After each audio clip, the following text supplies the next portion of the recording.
You, I know, read it when you were 14 for the first time. What did 14-year-old Emerald make of the book? Well, 14-year-old Emerald is sort of similar to 40-year-old Emerald, which is that she's, you know, a little slut. Well, I first read the book when I was 14, and it just completely cracked me open. I wanted to make a story about a very, very complicated sadomasochistic love affair. The political dynamics of the story was something that certainly I was probably not best positioned to be the person to tell that story. I could only make my sort of response to reading the book for the first time when I was a teenager.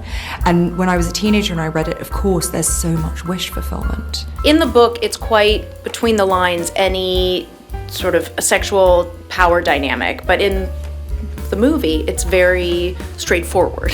Well, it's funny, isn't it? Because there is, obviously, the book is sort of somewhat more restrained. They do kiss. They do get together to some degree. You know, there are things in there that I have added for my own need. The thing is the book is absolutely filthy. I can't say I'm making Wuthering Heights. It's not possible. What I can say is I'm making a version of it. There's a version that I remembered reading that isn't quite real. And there's a version that I wanted stuff to happen that never happened. And so it is Wuthering Heights and it isn't. Before I reread it again with a view of adapting it, I wrote down everything I remembered from the book, from the times I'd read it before and from the first time I read it. And some of it was real and some of it was my own kind of imaginings and kind of memory. And a lot of it was from the book. A lot of it was sort of the book, but slightly different. And then some of it was just downright wish fulfillment. You know, some of it was just like in my dreams. Because of the time that I read it in my life and the nature of the book, which is so visceral, I've sort of never really stopped thinking about it. And so then looking at turning it into a film, I wanted to reflect that first experience. The thing that I really wanted to do with this was try and recreate the feeling of a teenage girl reading this book for the first time. The Heathcliff casting, I mean, has had some comments around if that should be a person of color and, you know, casting Jacob in it. What do you kind of think about that commentary? I don't know, I think I was sort of focusing on kind of sadomasochistic elements of it. Because I loved the book so much and I always desperately needed some kind of sense of like, I don't know, for it to go a little bit further. I mean, there's so many aspects of this book that require their own adaptations, you know, and so if you're going to kind of focus on this sort of specific love, kind of sadomasochistic love between Cathy and Heathcliff, the second half of the book is difficult. Oh my God, can you imagine Wuthering Heights 2? Yeah. More Wuthering, even more height, more Wuthering. Sitting on a bunch of eggs is one of the most sensory, pleasurable experiences of your life, by the way. I pray one prayer. I repeat it till my tongue stiffens. Catherine Earnshaw, may you not rest as long as I am living. You said I killed you. Haunt me, then. The murdered do haunt their murderers, I believe. I know that ghosts have wandered on earth. Be with me always. Take any form. Drive me mad. Only do not leave me in this abyss where I cannot find you. Oh God, it is unutterable. I cannot live without my life. I cannot live without my soul.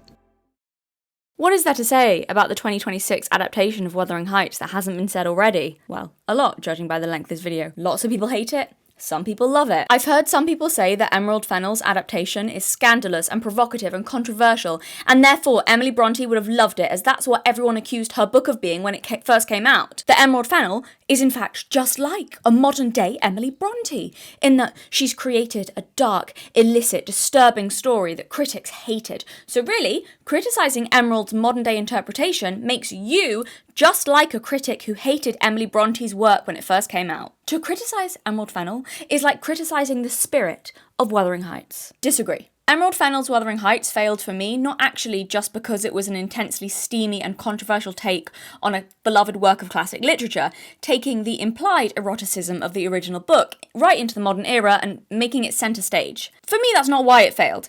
It failed because I found it to be none of those things. Steamy? Not really. Full of shocking sex scenes? The servants were having wilder sex than Cathy and Heathcliff. Erotic? I think Emerald Fennell thinks that sticking your finger into the mouth of a fish is far more titillating and edgy than it actually is. What it actually was a clear and, to be honest, lazy attempt at shock value for the sake of it, with zero erotic or illicit undertones, so blatant in what it was trying to say that it lost all the effects of it was going for, with no connection to the themes, and with all the subtlety of a nepo baby from the swankiest parts of London wandering around the Yorkshire moors. Oh, wait, that was mean. I'm sorry, that was a below-the-belt dig at Emerald Fennell. Look, I don't actually care about her background. I genuinely don't. I don't think there should be a rule that only Yorkshire directors should be able to adapt Wuthering Heights. That would be silly. It's just that it shouldn't be so obvious in watching it that it was very clearly made by someone not from the north, and with seemingly so little care or attention paid to making it feel like it's set there, because most of the attention went to fulfilling her own self-indulgent little fantasy starring Jacob Elordi, one might argue. And I do care about this element of the film, both because it's really important to the core of the story and thematically and in terms of the original novel, and also, I know my accent might say otherwise, I can hear the comments now, but I was born and raised in the north of England. Born in Newcastle, raised in North Yorkshire, not far from the moors actually, and I really love Yorkshire, okay? I love the culture and the landscape, I consider it my home, and the moors are a part of my childhood, and I don't consider, like I said, that to be a surface level part of Wuthering Heights. I think the setting is as integral, more perhaps, as the characters of Cathy and Heathcliff themselves are to the story. And I feel like it was so obvious in watching this movie that Emerald Fennell did not care at all about that element of it, except aesthetically. It was just so clear to me that it was made by someone not at all familiar with that part of the world, or who cared to know more about it, I guess. That's at least my opinion, but we will get to more of that later. And also, look, I know some people sometimes get annoyed in my videos that I'm clearly reading a script. I'm sorry, guys. I don't know what to tell you. I can't memorize 20,000 words, which is how long this script is. So I apologize. I'm going to sometimes be glancing down at my notes. Back to the point of this video though. Do I care if someone wants to make an adaptation that significantly diverges from a classic story that's been told 100 times before? Not really. I've no problem with that in principle. The BBC's version of A Christmas Carol, and I can't remember what year it came out, I'll put it on the screen now. I was going to look it up and put it in the script and I didn't. See, this is why it's important to have a detailed script, guys. But that BBC's latest adaptation of A Christmas Carol, I absolutely loved that, even though it's hugely different from the story that Dickens told. The original story, which I also love, by the way. Do I think it's even that absurd to want to tell a more erotically charged version of Wuthering Heights? Look, it's not what I want to see, but if you want to do it, do it. And I don't think it's necessarily an absurd concept. However, this movie's biggest sin was that I don't think the film even succeeded at what it promised to be. As I've already said, the film was entirely unsubtle, and call me old-fashioned, but for something to feel erotically charged, it normally requires a little bit of artful subtlety. It's in looks and glances and a build-up, uncertainty, and in decoding actions. Despite insinuations that this was going to be the most shocking version of Wuthering Heights yet, I found it actually failed to live up to the passion, excitement, and yes, shock value of the 1847 novel. If you're making a Wuthering Heights version that focuses on and magnifies the passionate element, you'd better bloody make it feel at least as passionate as the original. And it didn't. There is also something to be said for adaptations, despite changes that may occur, keeping the spirit of the original story, at the very least. The teen hit movie Clueless changed a lot from its source material, Jane Austen's novel Emma, taking a genteel, Regency-era Englishwoman from a rural community and placing her in a 1990s Beverly Hills high school diverts significantly from the original story. However, the essence, the spirit of the story is still there. It's still a tale of a beautiful, privileged, and vain young woman who meddles in the love lives of others, can be so self-obsessed she fails to consider the well-being of people around her, and is humbled and matured when she herself falls in love with the only man immune to her prettiness and charm, and who sees through her bullshit. Completely different settings, even heroines in a way, but the spirit of the story is the same, really, in Clueless and Emma. The latest BBC's version of A Christmas Carol that I was talking about changed so much from the source material, but at its heart it is still the beloved Christmas story of a greedy, miserly, selfish man devoid of generosity who learns, via supernatural means, the beauty of charity, mercy, and human kindness. Though there are significant differences, which a lot of people hated, I actually quite liked because there's been many adaptations of A Christmas Carol, I think they were true to the spirit of the story, even if there were a lot of differences. My point is that I'm not anti making changes for an adaptation. I'm not a stickler that everything has got to be accurate to the source material, and I think that many things in an adaptation can be changed, and those things will be different depending on the type of story. Setting, for example, is far more important in some stories than in others, but the spirit of the story, I really do believe, generally must remain the same, or else people will start to question if it really is an adaptation or just fan fiction. Your own story cloaked in the thin veil of another. At that point, maybe you should just tell your own story. I don't know why Emerald Fennell didn't do that, to be honest, and could have just referenced or been inspired by Wuthering Heights heavily. I saw one YouTube creator say that Emerald Fennell should have just titled this film Cathy rather than Wuthering Heights, and that way would have avoided a lot of the backlash, as it would be obvious going into it that this wasn't meant to be like a proper adaptation. And yes, the title Wuthering Heights, it is in quotation marks, but it's still called Wuthering Heights, and so will still invite comparison and disappointment. Like, you can't really get around that. You can't have your cake and eat it too. You can't be like, I want all the prestige and the IP and the marketing that comes along with the Wuthering Heights movie, but I want to avoid any criticism and comparison with the original text, so I'm going to put it in quotation marks to try and get off scot-free and have my cake and eat it too. Like, you can't do that. Pick one.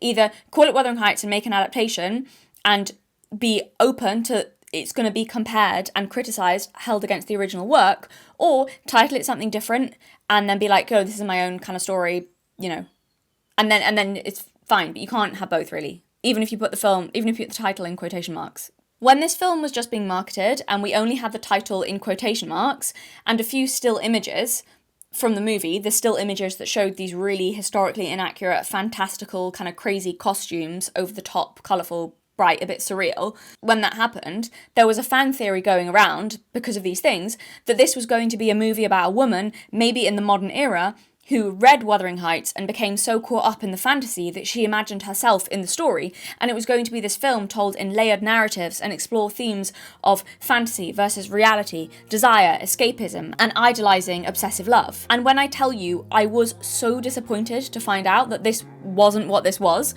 because I think that would have been such a better, smarter, more gripping, and original story. Ironically, after having watched the movie, I think that's what the story behind this film was. I think this film is Emerald Fennell's self-insert fanfiction of the sexual fantasy she wanted it to be. I think that, not only because it's so bloody obvious, but also because Emerald herself pretty much said so. Welcome back to the channel, everybody. I'm Galatea, and this is Acis, my dearly departed. And today we're going to be talking about the new Wuthering Heights movie and how it strips the original story of all its themes and reduces it to nothing more than a self-indulgent, self-insert erotic fanfiction that doesn't even have the decency to actually be erotic.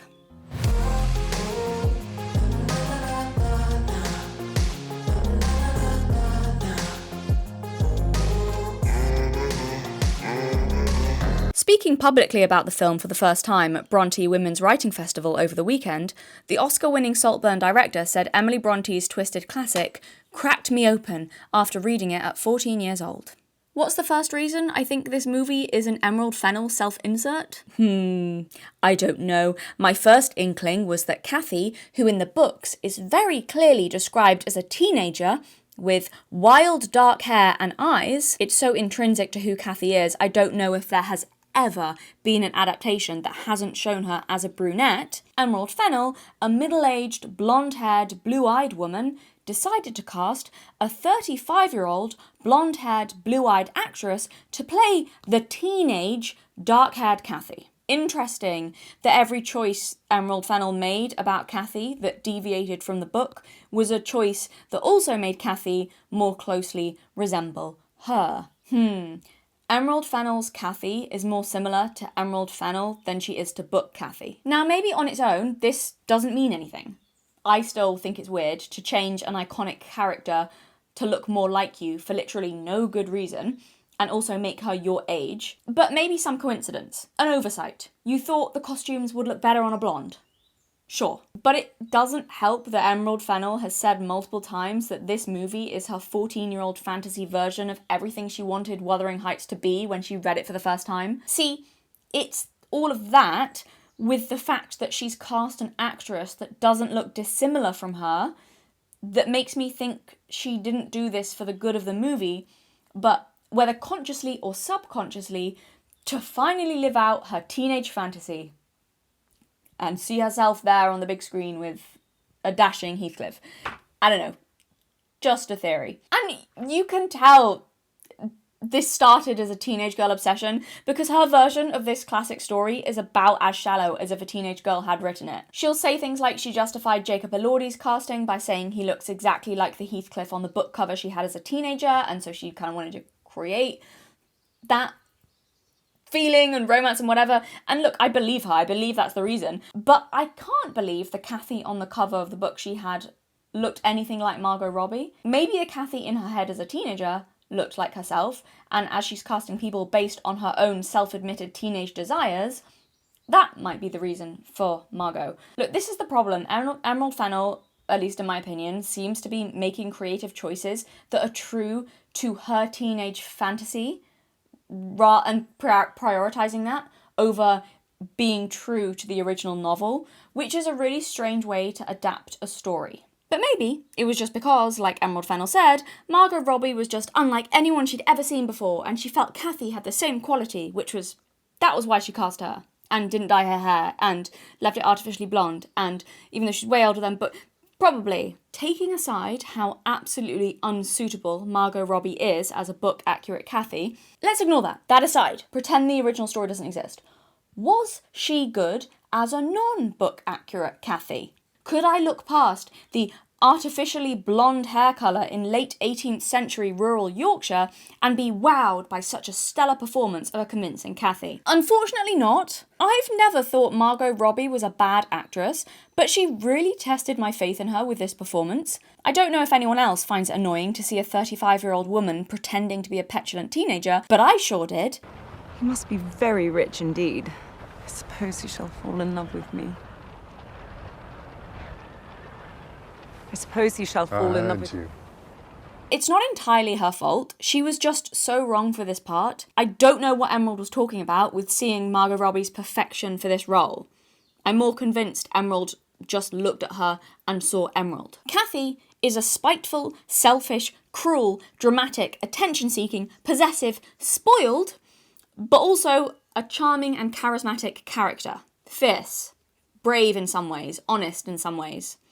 She is often really hard to like, but a lot of her worst traits are softened and made more forgivable by the fact that she is just a teenager. And it is far less grating to see a teenage girl having a selfish, petulant, dramatic fit than it is to see a middle-aged woman behaving the same way. It completely changes the essence of her character from young and spoiled and spirited and complicated and impulsive.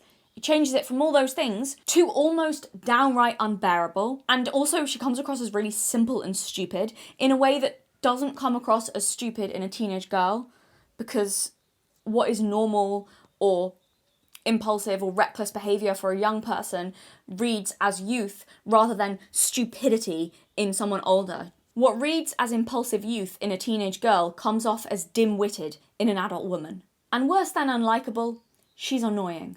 There are a few examples of this that stood out to me, but just one example. There was a moment in the movie where she's jealous of Heathcliff showing attention to another woman, and Margot Robbie says something like, "She's just about the dullest girl I ever saw. Why do you like her?" Something like that. Like in a very petulant way that comes across like an older woman putting it on a bit of a baby performance. And bratty. And I hated it. She's quite the plainest girl I ever laid eyes on, and dull too. Shockingly dull. She's practically a simpleton. I cannot sit here all day talking nonsense with you. After all, the Lintons may call on me at any moment. That line and delivery wouldn't have been so bad coming from a younger actress. It would have felt less forced. It would have felt more genuine and real and not weird. Cathy is supposed to be a little childish and petulant and self-centered, but it makes sense because she is hardly past being a child. Watching a fully grown woman act childish is as annoying as it sounds. Sorry to Margot. And sure, look, Margot Robbie still looks really good. No one is denying that. Well, a few people on Twitter are denying that and saying she's mid. That's silly. Look, she looks good. She looks good. No sensible people are denying that. And she's also had some good work done. Allegedly, in my opinion, Remember, no one in Hollywood has ever had any work done ever, according to them. I don't know what she said about that. But regardless, she doesn't look 19. She just doesn't. Even though the work she's had on her face is very good. Again, in my opinion, maybe she's had work, maybe. And look, in some contexts, her potential, maybe, who knows, her potential work is more obvious than in others. When she's on a red carpet wearing makeup and surrounded by glitz and glam, any artificiality in her face is not that obvious. When, however, she's supposed to be a fresh-faced 19-year-old, and somehow also when her face is contrasted with the rugged moors behind her and everything, and she's not wearing a lot of makeup, to me, it was super obvious in that context that her face had modern surgery or Botox or fillers or something of some kind, potentially just in my opinion, allegedly, who knows. Her face looked so modern and Instagram. It actually really bothered me throughout the film and really took me out of it. It was a bit jarring, like, and again, I'm not saying like she looks bad, but it's just not entirely organic and natural, and especially in a film where it's really important that your characters look organic and natural because of the whole context of the time and the movie, and it was weird to me. It took me out of it. It broke my like immersion. It really did. And then also the artificial blonde modern hair color with her roots showing. Like, she couldn't have looked more like an Australian movie star if she tried. Which is weird and jarring.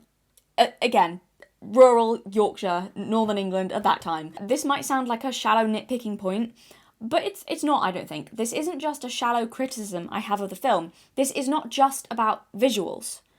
Cathy's whole character, her personality, her character is a rugged, wild spirit.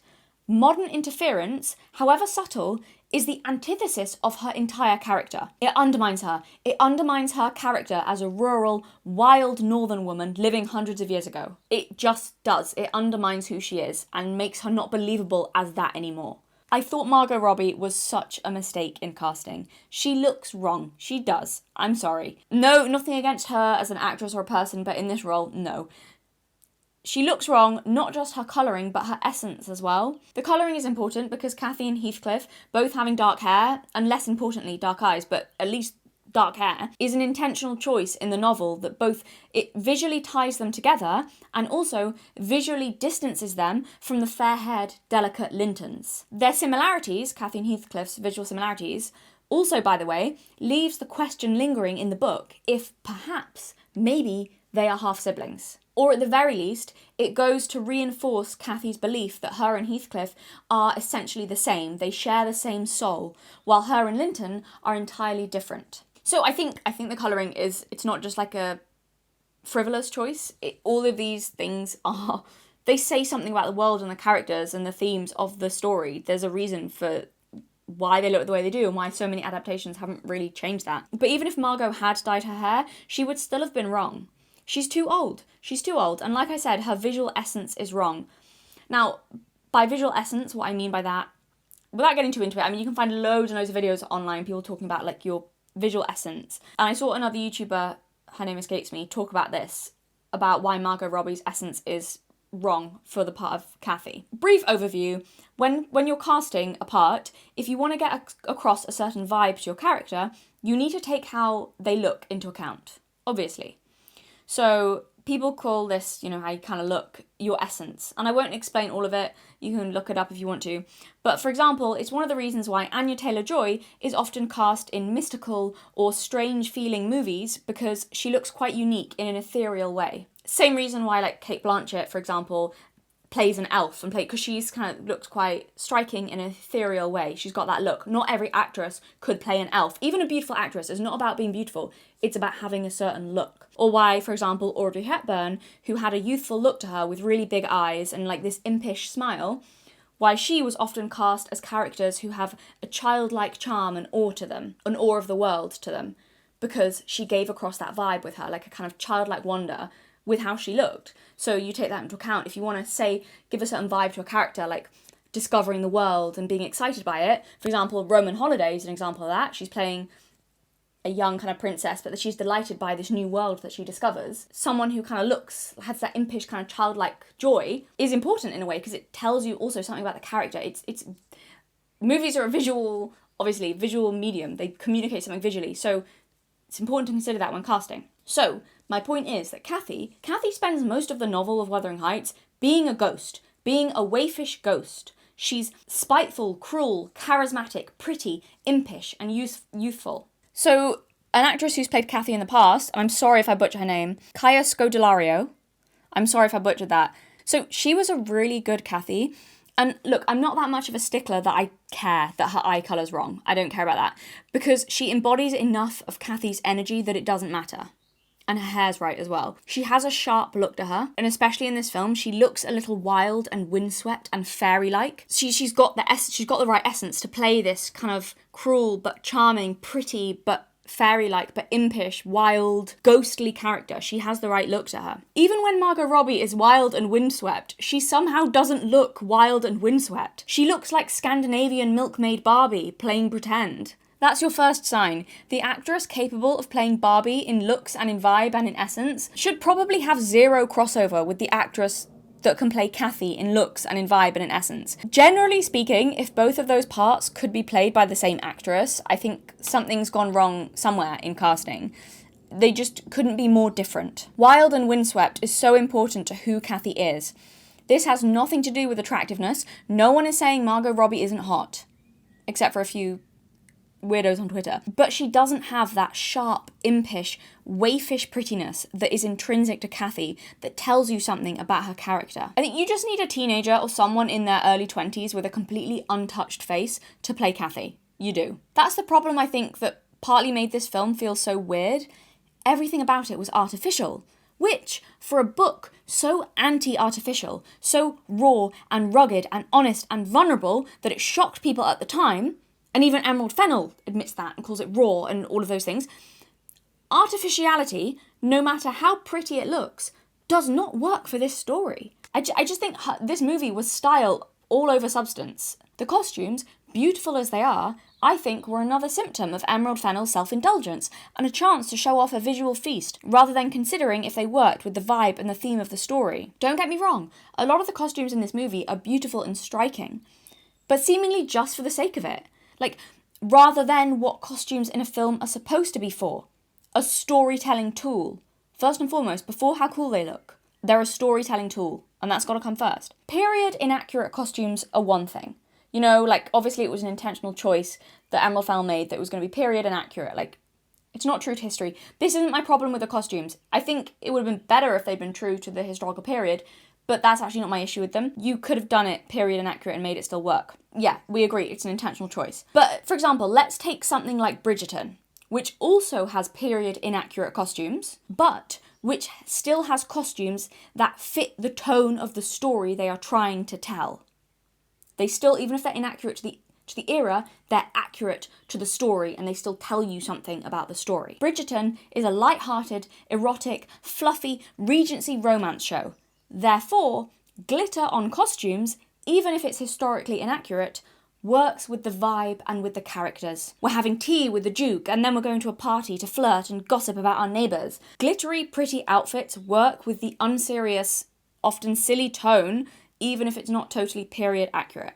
The whole fantasy, romantic, light-hearted, lovey-dovey fantasy of it all. So it works, you know? The costumes in Emerald's movie, however, weren't just historically inaccurate, but they were discordant with the whole concept of Wuthering Heights as a story and just did not fit the characters. Sorry, what the hell was the stupid Scandinavian milkmaid costume for wild Cathy in rural Yorkshire in the 1800s? She looked artificial and like she was about to attend Oktoberfest or something and hand out shots to tourists. I think there could have been a way to include outrageously striking and inaccurate costumes in Wuthering Heights that still fit the tone of the story, but it would have required some more thought than it seems Emerald Fennell gave it. I can give you an example of this. A storytelling beat that fell flat in this film was when Cathy reappears from spending time at the Lintons' house, and she steps out of the carriage all dolled up with bright clothing, bright red and, you know, all these beautiful fabrics, and we see Heathcliff's reaction. What the film was trying to do was show that Cathy was tempted by the Lintons' wealth and beautiful things. It was supposed to show the contrast from her own lowly circumstance of not being able to afford nice stuff, and internally, for the character, it was supposed to show that she's turning her back on her true self in favour of the artificiality represented by gaudy clothing that she's now wearing. However, those were the things I think that moment was supposed to communicate in the film. However, the reason that this did not work and didn't communicate that was because she didn't look much different from how she was dressed before she went to the Lintons. Like, seriously, I'm going to show you the two images. What's the difference here? This was supposed to be a shocking moment where she's like steps out of the carriage and it's like, whoa, look at it. There is no impact, because what's the difference in these two outfits? You tell me. Yes, the dress she wears when she gets back from the Lintons is more grand, but not by much. Visually, they are very similar, so this moment loses the effect it was going for. Both outfits look very artificial and bright and clean. Both have a lot of red in them. They have similar silhouettes. They both look like costumes and nothing you would actually wear to walk around the Yorkshire moors in. Not that Emerald will know that. In both images, her hair is up. She has more ribbons in her hair in one image, but it's hardly that different, and therefore this moment did not wow me like it should. Again, similar silhouettes, colours, hair, like artificiality, just one happened to be slightly more grand than the other. It loses the impact. This moment did not visually tell us that Cathy was turning her back on her authentic self, and therefore on Heathcliff, because this outfit is just a slightly nicer version of her other one. That's why the costumes failed as a storytelling tool. It doesn't matter how pretty they are, and I agree, a lot of them were pretty, but it doesn't matter.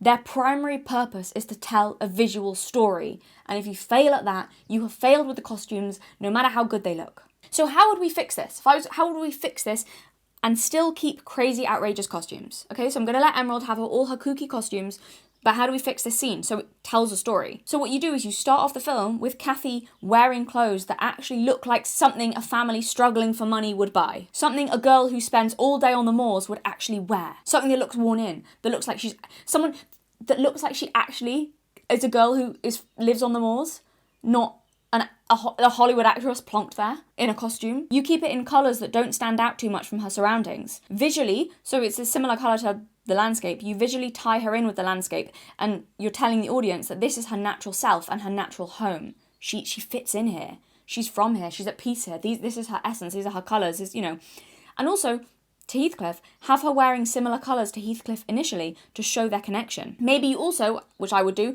leave her hair wild and down. I would actually, her hair down, wild, it's down. Because she's not really respectable and she runs wild on the moors, with Heathcliff. No bright red in her outfit. Muted colours like greens or browns, and again, no big silhouettes, smaller, even if it's inaccurate, even if whatever. Visually, we're showing it's a smaller, simpler, more humble, easily to move around in silhouette. And then, we keep the same costume when she gets out of the carriage. So if we have that, then when we have that same moment when she steps out of the carriage in that same costume, we have the distinction between Cathy the woman and Cathy the girl. We visually really see how she's been changed by the Lintons. We see how their riches tempted her. She's now suddenly wearing more red. Lots of red, maybe. It's an actual wow moment. Now she looks like a rich lady. She looks now visually disconnected from Heathcliff.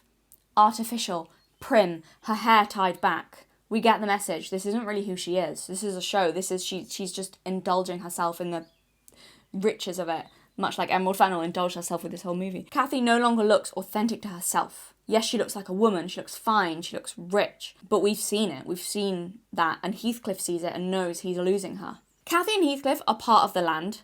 They really are. In the original novel, they both die, and it's implied they become spirits of the land together. It's implied that they're locked out of heaven. And also, there's also a moment in the novel when Cathy makes it clear that she doesn't want to go to heaven, because she says she had a dream that she went there, and though it was so beautiful, she cried so much because she missed her home that they spat her back out again onto the wild moors, and only then was she happy. Ironic, then, that Emerald Fennell's adaptation prioritises visual beauty over the spirit of the novel, because Cathy rejected beautiful heaven in favour of her rugged, wild, rustic home. So, anyway. Cathy and Heathcliff were born as much from Emily Bronte's love of the land as they were anything else. Her sister Charlotte Bronte says as much, which we will get to later. And I think that lack of effort to understand the place the story was infused with is why this film doesn't come close to capturing the feeling of the original novel. Look at these two images. One of them is ghostly, wild, spirited Cathy straight off the page, and one is an Emerald Fennell self-insert. Look, the other thing that got to me was Cathy's accent, which sounded like exactly what it was, an Australian doing an imperfect impression of Emerald Fennell's accent. And look, Cathy doesn't have to have a Yorkshire accent. I'm a Yorkshire woman without an obvious accent. Some adaptations have it and some don't. You can debate it either way. From that era and that time, it's probably more likely than not she would have had a posher Yorkshire accent, but still a Yorkshire accent. But, you know, whatever. I don't think it's the biggest thing to show that she's more upper class than the others and have her have an RP accent. You can have either, I think, basically is the point I'm trying to make. I think given her background, both interpretations make sense. Cathy, with or without an obvious Yorkshire accent, both fit the story. So Emerald Fennell's version had Cathy without a Yorkshire accent and just standard, you know, English RP accent, which is fine. The only problem was I didn't think Margot was that good at the accent. Yet another reason she was painfully miscast, and it makes me wish they had just cast a Yorkshire woman instead. Or at least an English woman who could just do an accent properly. I know some people online are kicking off about Jacob Elordi's accent, but I saw an accent coach say that Margot's accent was worse than his, and I actually agree. Hers was like, it was the same kind of forced over-pronunciation Americans often do when they're trying to do a posh English accent. I know she's Australian, but it was the same. Look at it all. Like, it was fine. It wasn't a terrible accent, but it was forced, and like, she was clearly not an English woman. Like, you could hear that she was someone doing an accent. Now, Heathcliff, on the other hand, unlike Cathy, who you could interpret either way, Heathcliff really has to have a Yorkshire accent. And I thought Elordi, he did okay, to be honest with you. Lots of people from Yorkshire hated it, some didn't. I don't think it was entirely accurate to where Wuthering Heights is set. And listen, look, Yorkshire is fucking huge, at least in British terms, before Americans join the chat, saying, oh, it's tiny. But it's the biggest county in England, and there are so many accent variations, even for comparatively a small place. If I had a criticism of Elordi, I would say it was too mild an accent. I saw one review from a Yorkshireman say that it sounded nothing like a Yorkshire accent. I don't think that's fair. I'd say it's not too different from how a lot of people around where I grew up speak. Milder and softer and like sometimes mixed with RP. So it didn't bother me hugely. But was it as broad and accurate as Heathcliff is supposed to sound? I don't think so. Some vowels that he said also sounded slightly forced, I'd agree. But it actually didn't distract me as much as Margot, which to me, it really sounded off. I thought her accent, it really sounded off. Maybe I'd have a different opinion rewatching the film and actually paying attention to how he sounded. I mean, at the very least, he did miles better than Anne Hathaway's painful attempt at a Yorkshire accent in one day, though that's not a high bar. I think she was supposed to be from Leeds, but that's just a guess because she shapeshifted through every accent in the British Isles and also sometimes was Irish.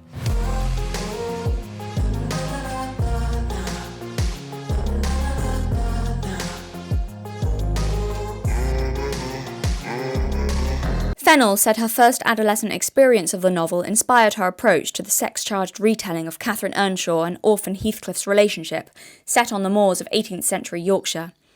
It's an emotional response to something.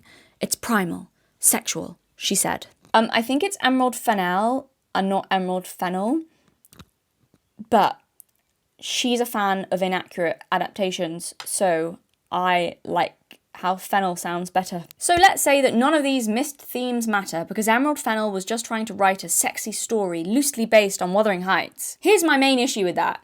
It just wasn't sexy. In this movie, she tried so hard to be edgy that it just felt really try-hard and cheap. Let's talk about how the movie opens. It starts with heavy male breathing and what sounds like creaking wood. You know what we're all thinking. What, indeed, we're all supposed to think. Someone's having some alone self-pleasure time, or they're having fun times with someone else. That's one of those two things we think is happening. There's a creaking bed, there's heavy breaths. Emerald is letting us know right out the gate that this is going to be a super sexy, illicit version of Wuthering Heights. And then, curveball, the scene opens and we see what's going on. And it's actually a man being publicly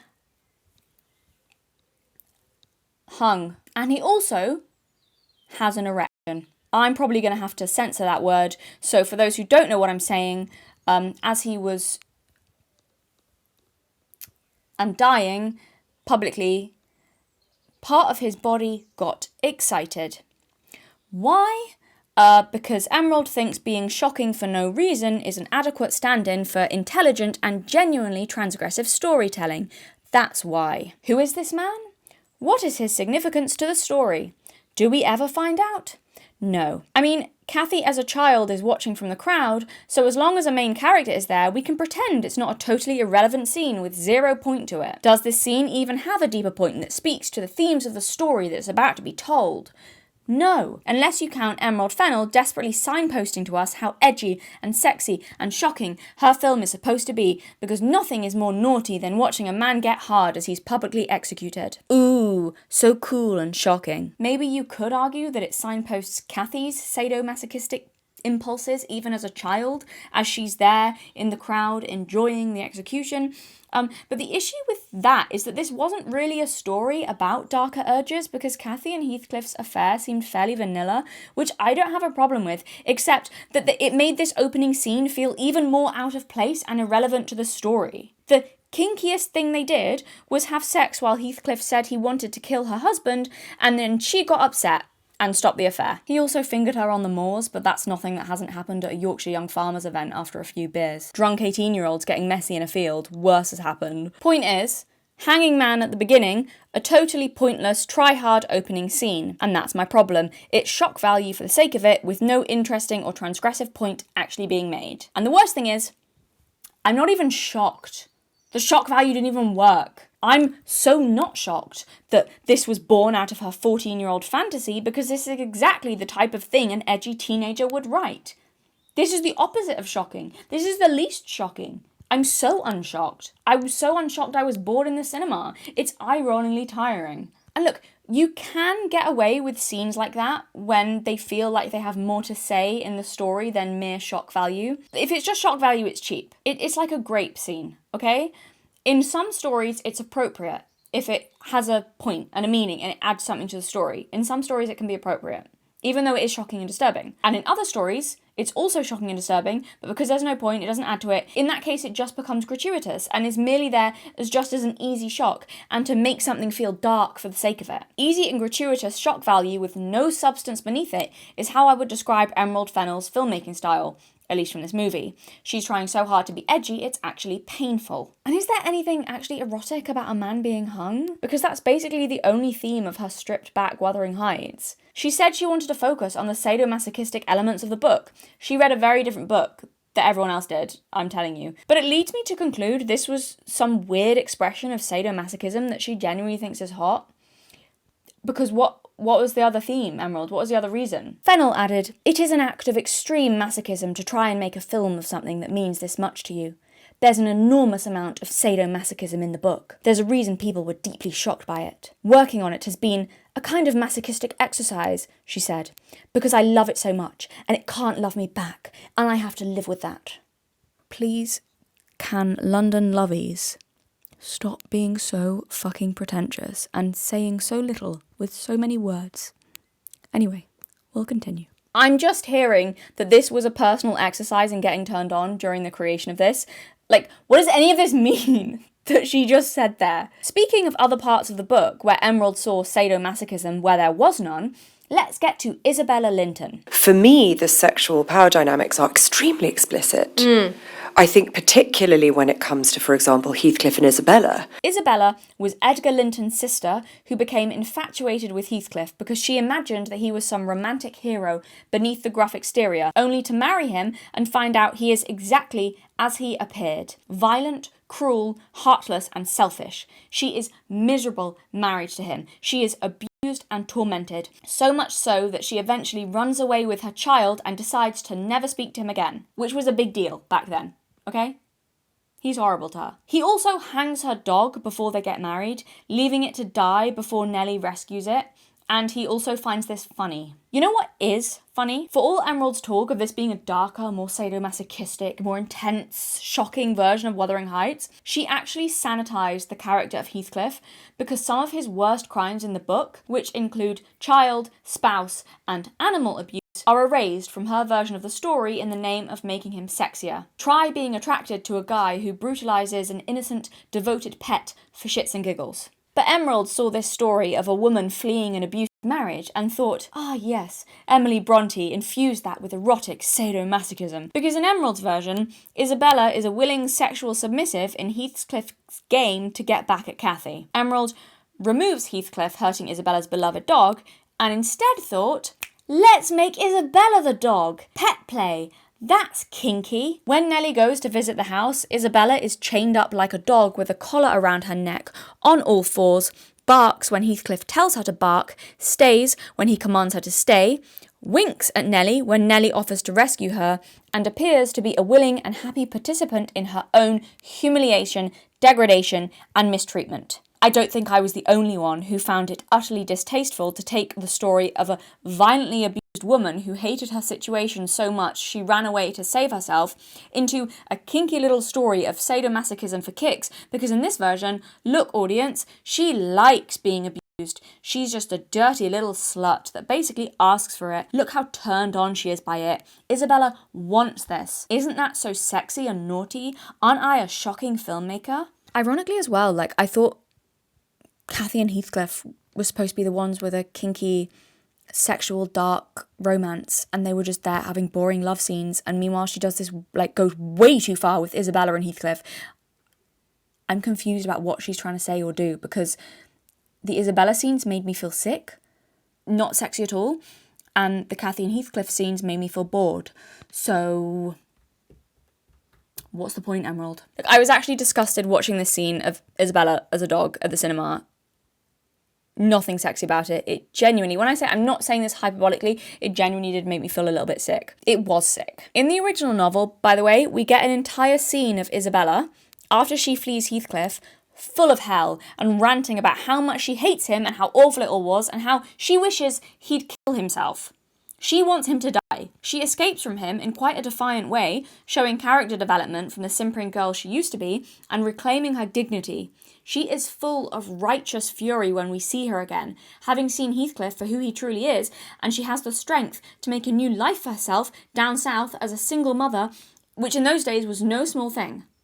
Alone. She shows immense strength and bravery at the end of the novel as she realises Heathcliff was not the romantic hero she thought him to be, and she defies him for the sake of herself and her son. Emerald Fennell reduces her to a crazy, panting, freaky girl who has to practically be dragged away from Heathcliff because she likes being chained like a dog so much. But pet play is kinky and sadomasochistic, so that's probably what Emily Bronte intended anyway. Also, by the way, what is this thing with recent shows and movies? I've not seen it, but the same thing has been said for Euphoria, where Sydney Sweeney's character is behaving like a dog and barking and all this, like, what's going on? What's going on, Hollywood? Hello? What is with this? And Jacob Elordi involved again as well in Euphoria with Sydney Sweeney. I didn't even think of that. What is it with putting Jacob Elordi in scenes with women he's romantically involved in, where they're behaving like literal dogs and barking and dressed like a dog and on all fours? Why are we... Women are bitches? Is that... Moving on. Ironically, Emerald Fennell, despite the visual similarities she has with the Cathy in this movie, is actually far more similar to the naive Isabella of the novel. The Isabella pre-marriage to Heathcliff, who made the mistake of thinking that Heathcliff was just a brooding and sexy romantic hero and that she could fix him. The novel tells us, in no uncertain terms, that she was wrong and he is irredeemable and deplorable. The novel is explicitly telling you not to make the mistake of thinking that Heathcliff is misunderstood and sexy. He's an abuser who found his equal in Cathy, and they're toxically obsessed with each other. This film does just feel like a book talk version of Wuthering Heights in a way that felt quite cringy, and I fear will very soon be dated. I was left feeling, after watching this, that Emerald Fennell likes watching sexy cooking TikToks. I feel like I have way too much of an insight into Emerald Fennell's psyche and what she's into from this film. For those of you who haven't heard of this, maybe I'll play maybe part of one, maybe. They're, in my opinion, very cringy videos where you have like an attractive man cooking, but doing so in a way that's meant to look like one big innuendo. And not a subtle one, just, it feels like, I feel like I need a shower after watching it. Like, it feels, he like shoves his fingers in fruit and stuff, and it like close up and like really, or lets egg yolk or other gooey substances like drip from his fingers, or he does like hip thrusts at a chopping board, and it's supposed to look like exactly how it sounds, and it feels like weirdly graphic, and it feels like you shouldn't be able to have that stuff on TikTok, even though it's just like food. It's so obvious what he's supposed to be doing. It's like, I feel like this should be legal. Like, it icks me out so much. I hate everything about it. I hate that he got out a camera and filmed himself doing it. Like, that alone should disqualify it from ever being sexy. So getting out a camera and filming and like trying so hard. Like, anyway, but there is a segment of the female population who are into this, which is fine. I personally just find it skin crawling. It's too try hard to ever be sexy. Do you know what I mean? Like, It's the same as those guys who put on sexy voices online or try to act like a dark romantic love interest from a dark romance novel or something. If you're so obviously trying to be sexy, it removes any and all sexiness for me and just makes me cringe. I find it rough. It's a rough watch. Don't try to be sexy. Just be sexy, you know? Anyway, this guy, I think there's a few of them who do it now, but he'll be like kneading dough and slap it and stuff. Or like throw a bag of flour over his shoulder, like he's picking up a woman, and probably slap that as well. It's supposed to look like he's fucking the food. I don't know how else to put it. And this is my issue with Wuthering Heights. Can't you think of anything more erotic than TikTok? This film, in many ways, felt like one long trying to be sexy TikTok, and it didn't feel erotic. It made me think, it felt like it was trying to be a trend. Like, it made me think of cringe, try-hard TikToks and totally took me out of the film and the era. And any chemistry or sexual tension that might have existed was totally gone. There's a scene where Cathy zones out and gets turned on watching someone knead dough, and we get a close-up of the dough kneading, and I rolled my eyes so hard and thought, please don't let this be the TikTok dough slapping thing. Alas, it was the TikTok dough slapping thing. There was also a reoccurring egg theme in this movie, where Heathcliff and Cathy put eggs in each other's beds and then they crack and the dripping yolk goes everywhere. And there's one close-up where I think it's Cathy sticks her fingers in the yolk and squishes it around. And again, it just felt like the fucking horny cooking TikToks and took me out of the story, because all I could think was, this is so blatant and modern, they are trying to appeal to the TikTok food fucking girlies. I just don't believe this wasn't inspired by TikTok trends. And you don't want a movie to feel inspired by TikTok trends. Especially classic literature. It felt so surface level. You could almost feel them thinking in terms of like what would go viral on TikTok for the horny TikTok girlies, rather than moments that actually added to an erotic movie. The same with Cathy putting her fingers in the fish mouth. Why did she do it? Was it a particularly attractive fish? Did it feel connected or thematic, or like it added to the story? Or even like it made sense within the scene? No, it felt like another weird, disjointed scene made for shock value and viral internet moments. This was a movie made for TikTok, honestly, in every way, and I hated that. But that's the thing. There was so much focus on all these weird little scenes, like the dough and the eggs and the fish, and I think they were trying to build erotic tension with those things, but it just felt weird more than anything, and I thought there wasn't a lot of focus, actually, on chemistry between Margot and Elodie. I think they'd have been better served by focusing on shots that actually build romantic tension, like maybe, I don't know, longing looks between the characters, close-ups of eye contact, you know, and then eyes flicking away, real things people do when they're attracted to each other, rather than close-ups of dead fish. Or a shot of a wall made out of Margot Robbie's skin?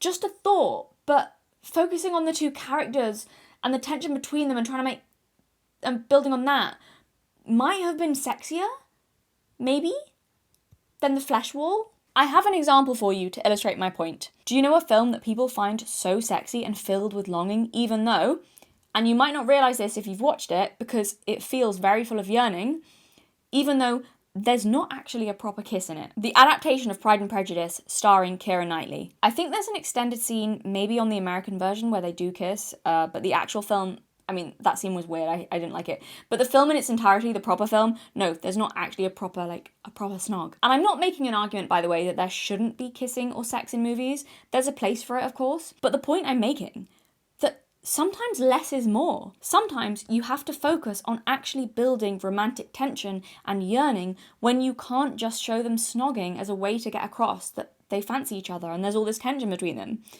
You have to work harder and actually try and build in the tension to show that they're bursting with chemistry when you can't just be lazy and put in a kissing scene. One of the most lusted after films in that movie, in the Pride and Prejudice adaptation, is not the moment where they embrace at the end, but is a much smaller moment. A smaller moment that says so much and has women everywhere yearning after it and talking endlessly about it. If you don't believe me, Google it. And that's the moment where Mr. Darcy helps Elizabeth into the carriage, his bare hand touching her bare hand.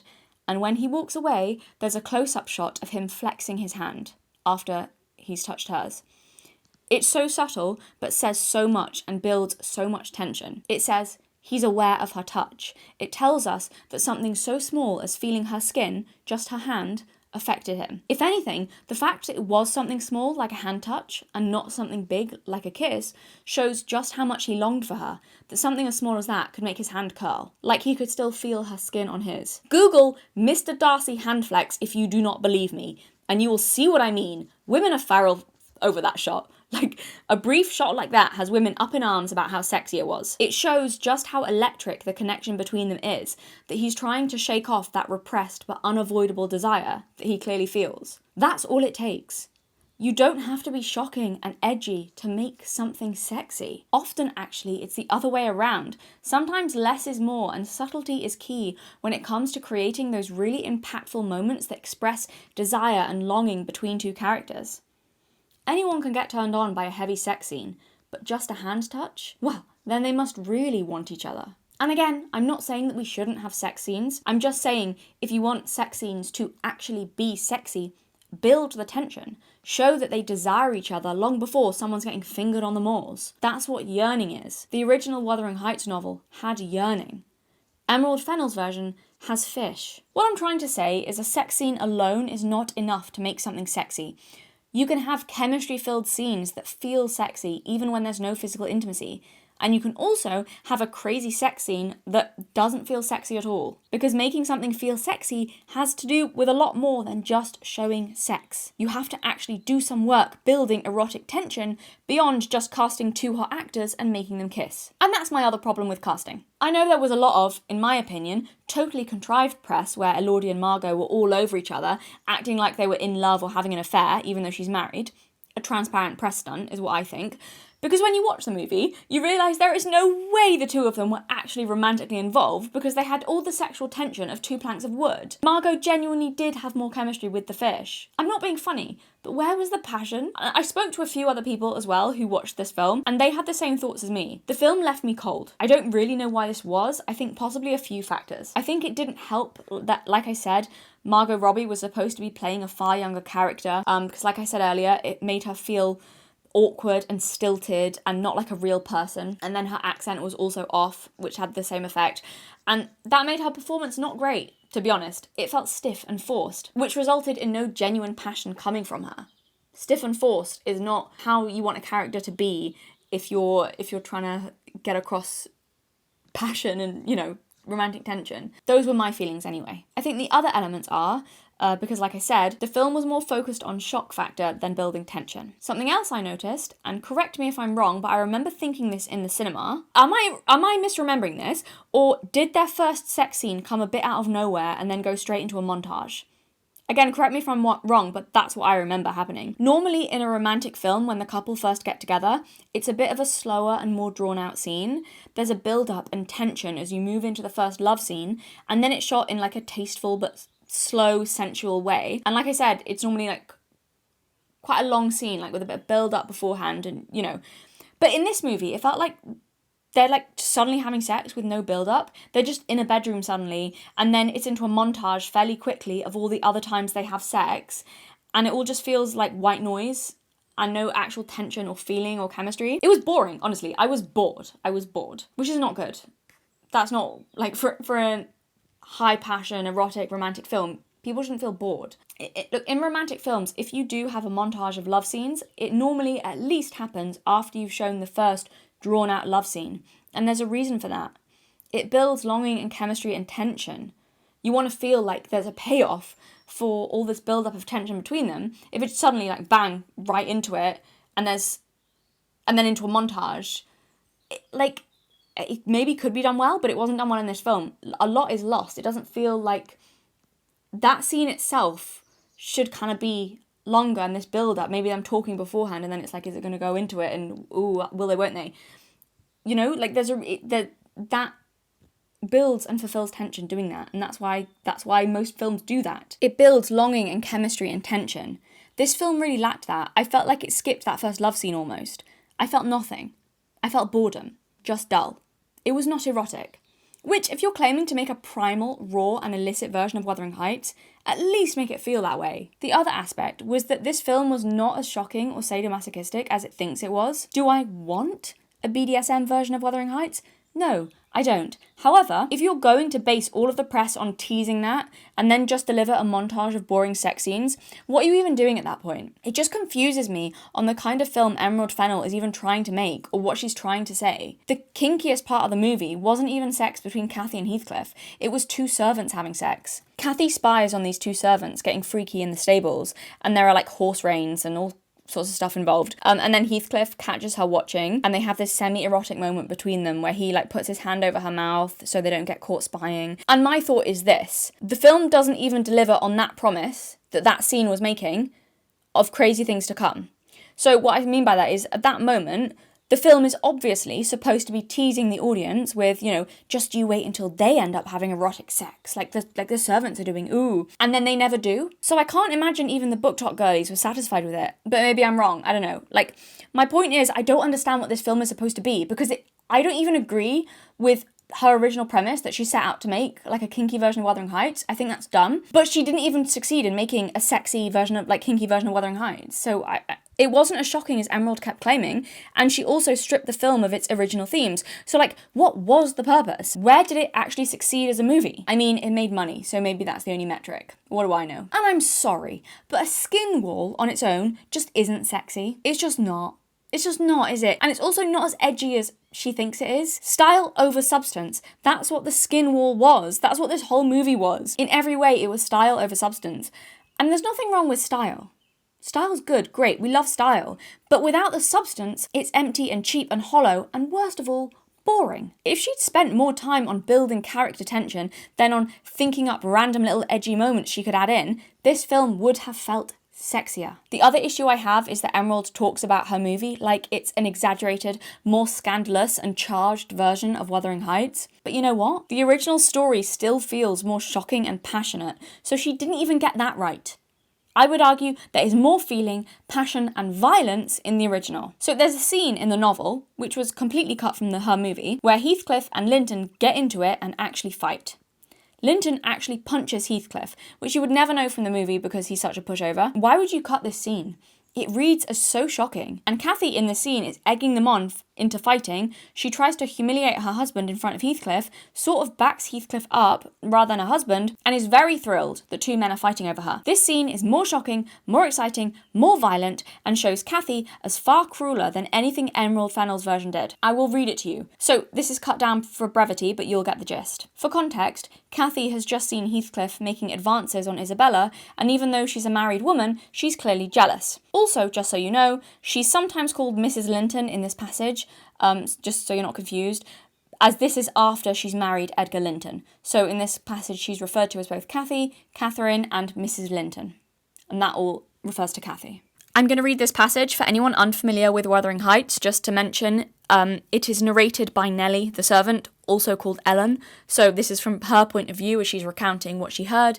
I've cut bits out to make it shorter, but just to get across the tone of the scene. And when each person speaks, just so it's clear who's speaking, I'll throw up a picture of either Cathy, Heathcliff, or Edgar Linton, or sometimes Nellie, just so it's clear. Heathcliff, what are you about, raising this stir? I said you must let Isabella alone. Don't vex me. Why have you disregarded my request? Did she come across you on purpose? What is it to you? He growled. I have a right to kiss her if she chooses, and you have no right to object. I am not your husband. You needn't be jealous of me. I'm not jealous of you, replied the mistress. I'm jealous for you. Clear your face. You shan't scowl at me. If you like Isabella, you shall marry her. But do you like her? Tell the truth, Heathcliff. There, you won't answer. I'm certain you don't. Catherine, I have a mind to speak a few words now while we are at it. I want you to be aware that I know you have treated me infernally. Infernally, do you hear? And if you flatter yourself that I don't perceive it, you are a fool. And if you think I can be consoled by sweet words, you are an idiot. And if you fancy I'll suffer unrevenged, I'll convince you of the contrary in a very little while. Meantime, thank you for telling me your sister-in-law's secret. I swear I'll make the most of it. And stand you aside. What new phase of his character is this? Exclaimed Mrs. Linton in amazement. I've treated you infernally, and you'll take your revenge? How will you take it, ungrateful brute? How have I treated you infernally? I seek no revenge on you, replied Heathcliff, less vehemently. That's not the plan. The tyrant grinds down his slaves, and they don't turn against him. They crush those beneath them. You are welcome to torture me to death for your amusement. Only allow me to amuse myself a little in the same style, and refrain from insult as much as you are able. Having levelled my palace, don't erect a hovel and complacently admire your own charity in giving me that for a home. If I imagined you really wished me to marry Isabella, I'd cut my throat." "Oh, the evil is that I am not jealous, is it?" cried Catherine. "Well, I won't repeat my offer of a wife. It is as bad as offering Satan a lost soul. Quarrel with Edgar, if you please, Heathcliff, and deceive his sister. You'll hit on exactly the most efficient method of revenging yourself on me." I left them to seek the master, who was wondering what kept Catherine below so long. "Ellen," said he, when I entered, "have you seen your mistress?" "Yes, she's in the kitchen, sir," I answered. "She's sadly put out by Mr. Heathcliff's behaviour, and, indeed, I do think it's time to arrange his visits on another footing. There's harm in being too soft, and now it's come to this." And I related the scene in the court, and, as near as I dared, the whole subsequent dispute. I fancied it could not be very prejudicial to Mrs. Linton, unless she made it so afterwards by assuming the defensive for her guest. Edgar Linton had difficulty in hearing me to the close. His first words revealed that he did not clear his wife of blame. "This is insufferable," he exclaimed. "It is disgraceful that she should own him for a friend and force his company on me. Call me 2 men out of the hall, Ellen. Catherine shall linger no longer to argue with the low ruffian. I have humoured her enough." He descended, and bidding the servants wait in the passage, went, followed by me, to the kitchen. Its occupants had recommenced their angry discussion. Mrs. Linton, at least, was scolding with renewed vigour.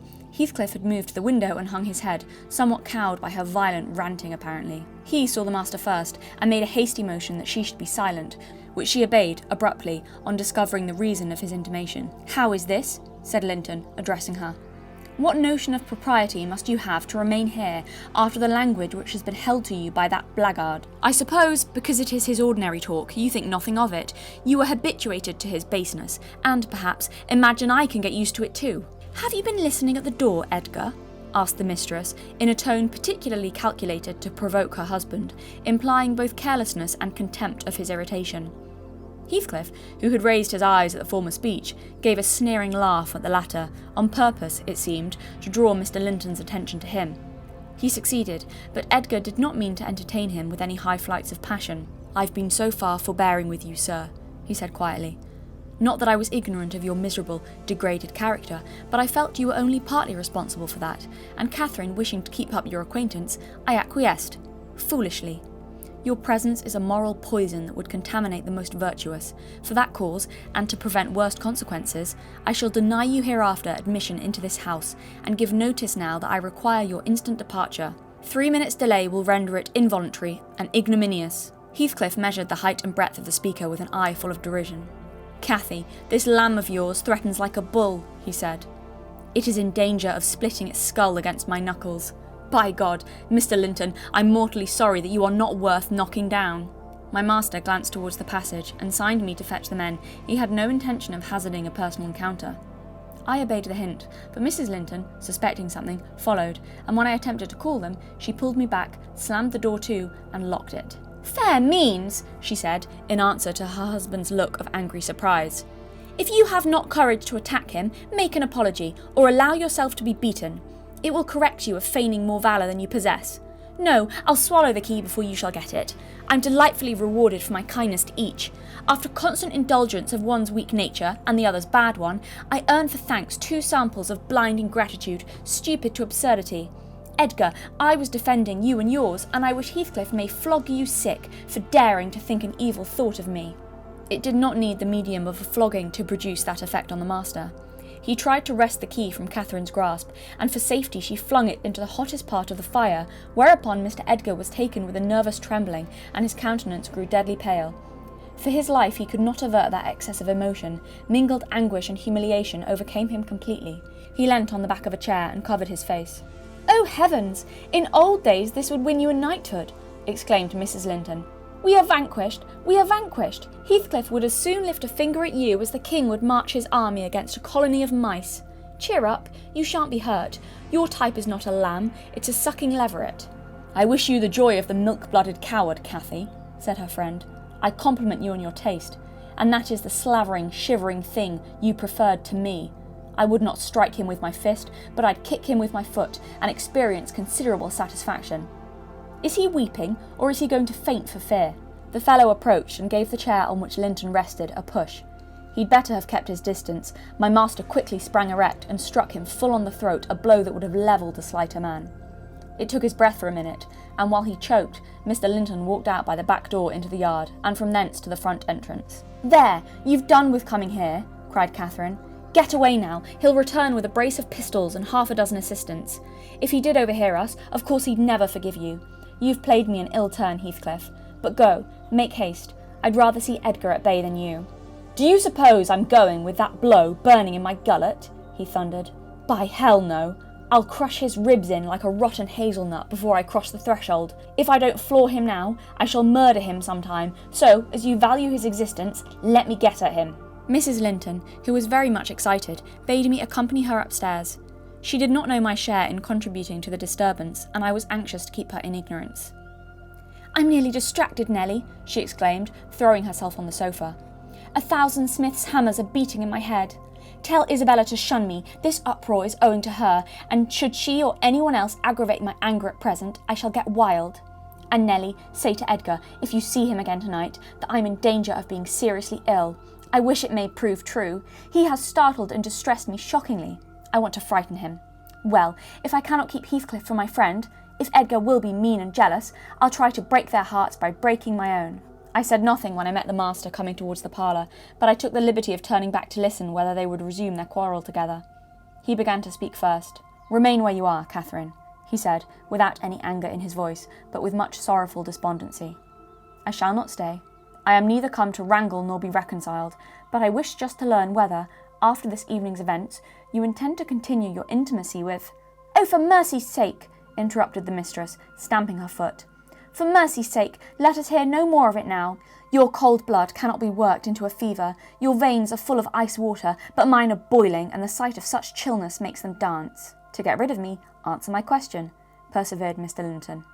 "You must answer it, and that violence does not alarm me. I have found that you can be as stoical as anyone when you please. Will you give up Heathcliff hereafter, or will you give up me? It is impossible for you to be my friend and his at the same time, and I absolutely require to know which you choose." "I require to be let alone!" exclaimed Catherine furiously. "I demand it. Don't you see I can scarcely stand? Edgar, you leave me." So to translate, Cathy is very open in her disdain for her husband, saying he's pathetic and has ice water in his veins. She locks him in a room with Heathcliff and tells him to take the beating. This is her own husband, again. Throws the key into the fire so he can't get out of the room after he grabs her for it. She basically sets Heathcliff and Edgar at each other because she's selfish and angry with both of them that neither are giving her enough attention or allowing her to do whatever she wants, basically. And she pushes the mild-mannered Edgar to actually punch Heathcliff in the throat by goading him so much and humiliating him and letting another man who has just proclaimed his love for her call him, her husband, a shivering thing in front of him, her own husband, herself, and a servant, and tells her husband he's so pathetic, Heathcliff fighting him would be like a king going to war with mice. I don't remember any scene as shocking and full of excitement and tension in Emerald Fennell's version, to be honest. That scene, it's still shocking now.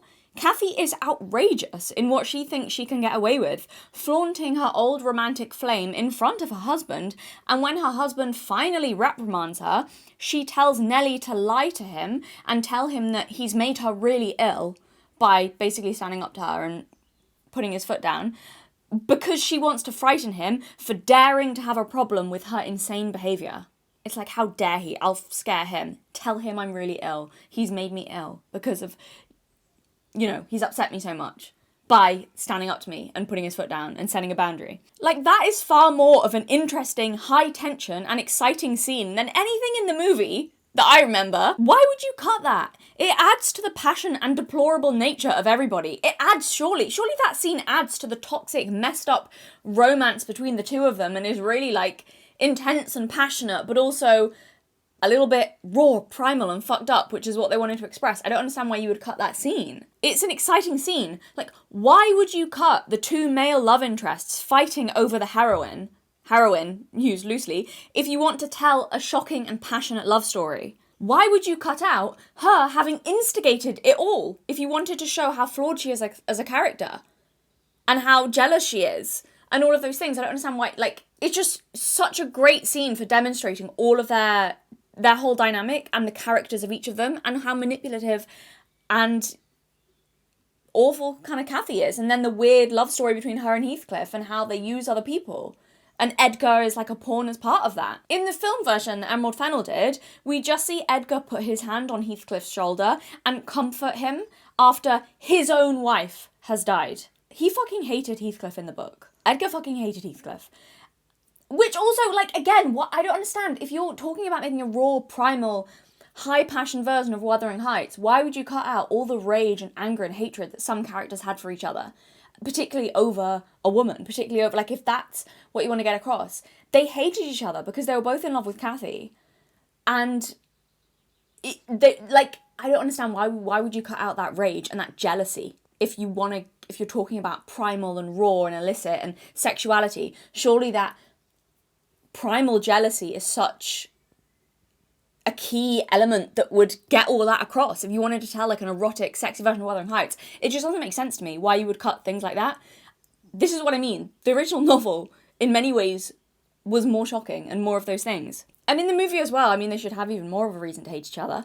But in the movie, Cathy engages in a full-blown affair, which she didn't do in the book, while being torn up with guilt and like hiding it from Edgar.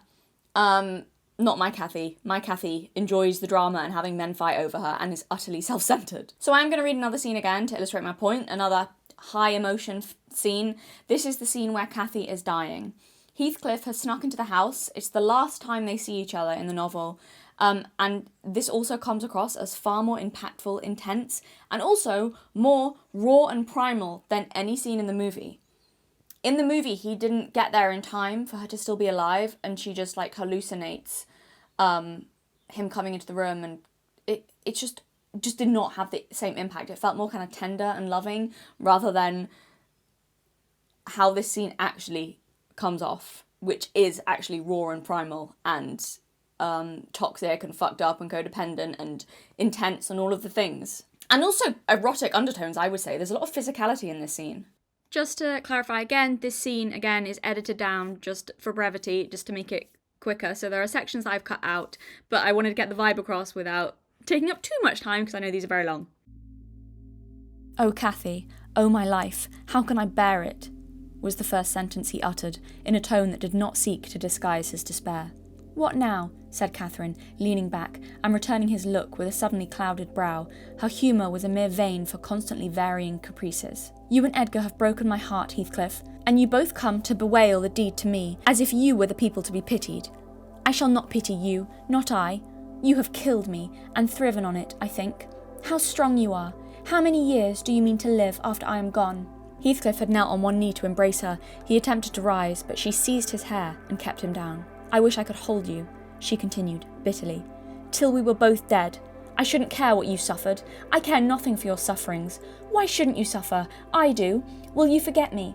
Will you be happy when I'm in the earth? Will you say 20 years hence, that's the grave of Catherine Earnshaw. I loved her long ago and was wretched to lose her, but it is past. I've loved many others since. My children are dearer to me than she was, and, at death, I shall not rejoice that I am going to her. I shall be sorry that I must leave them.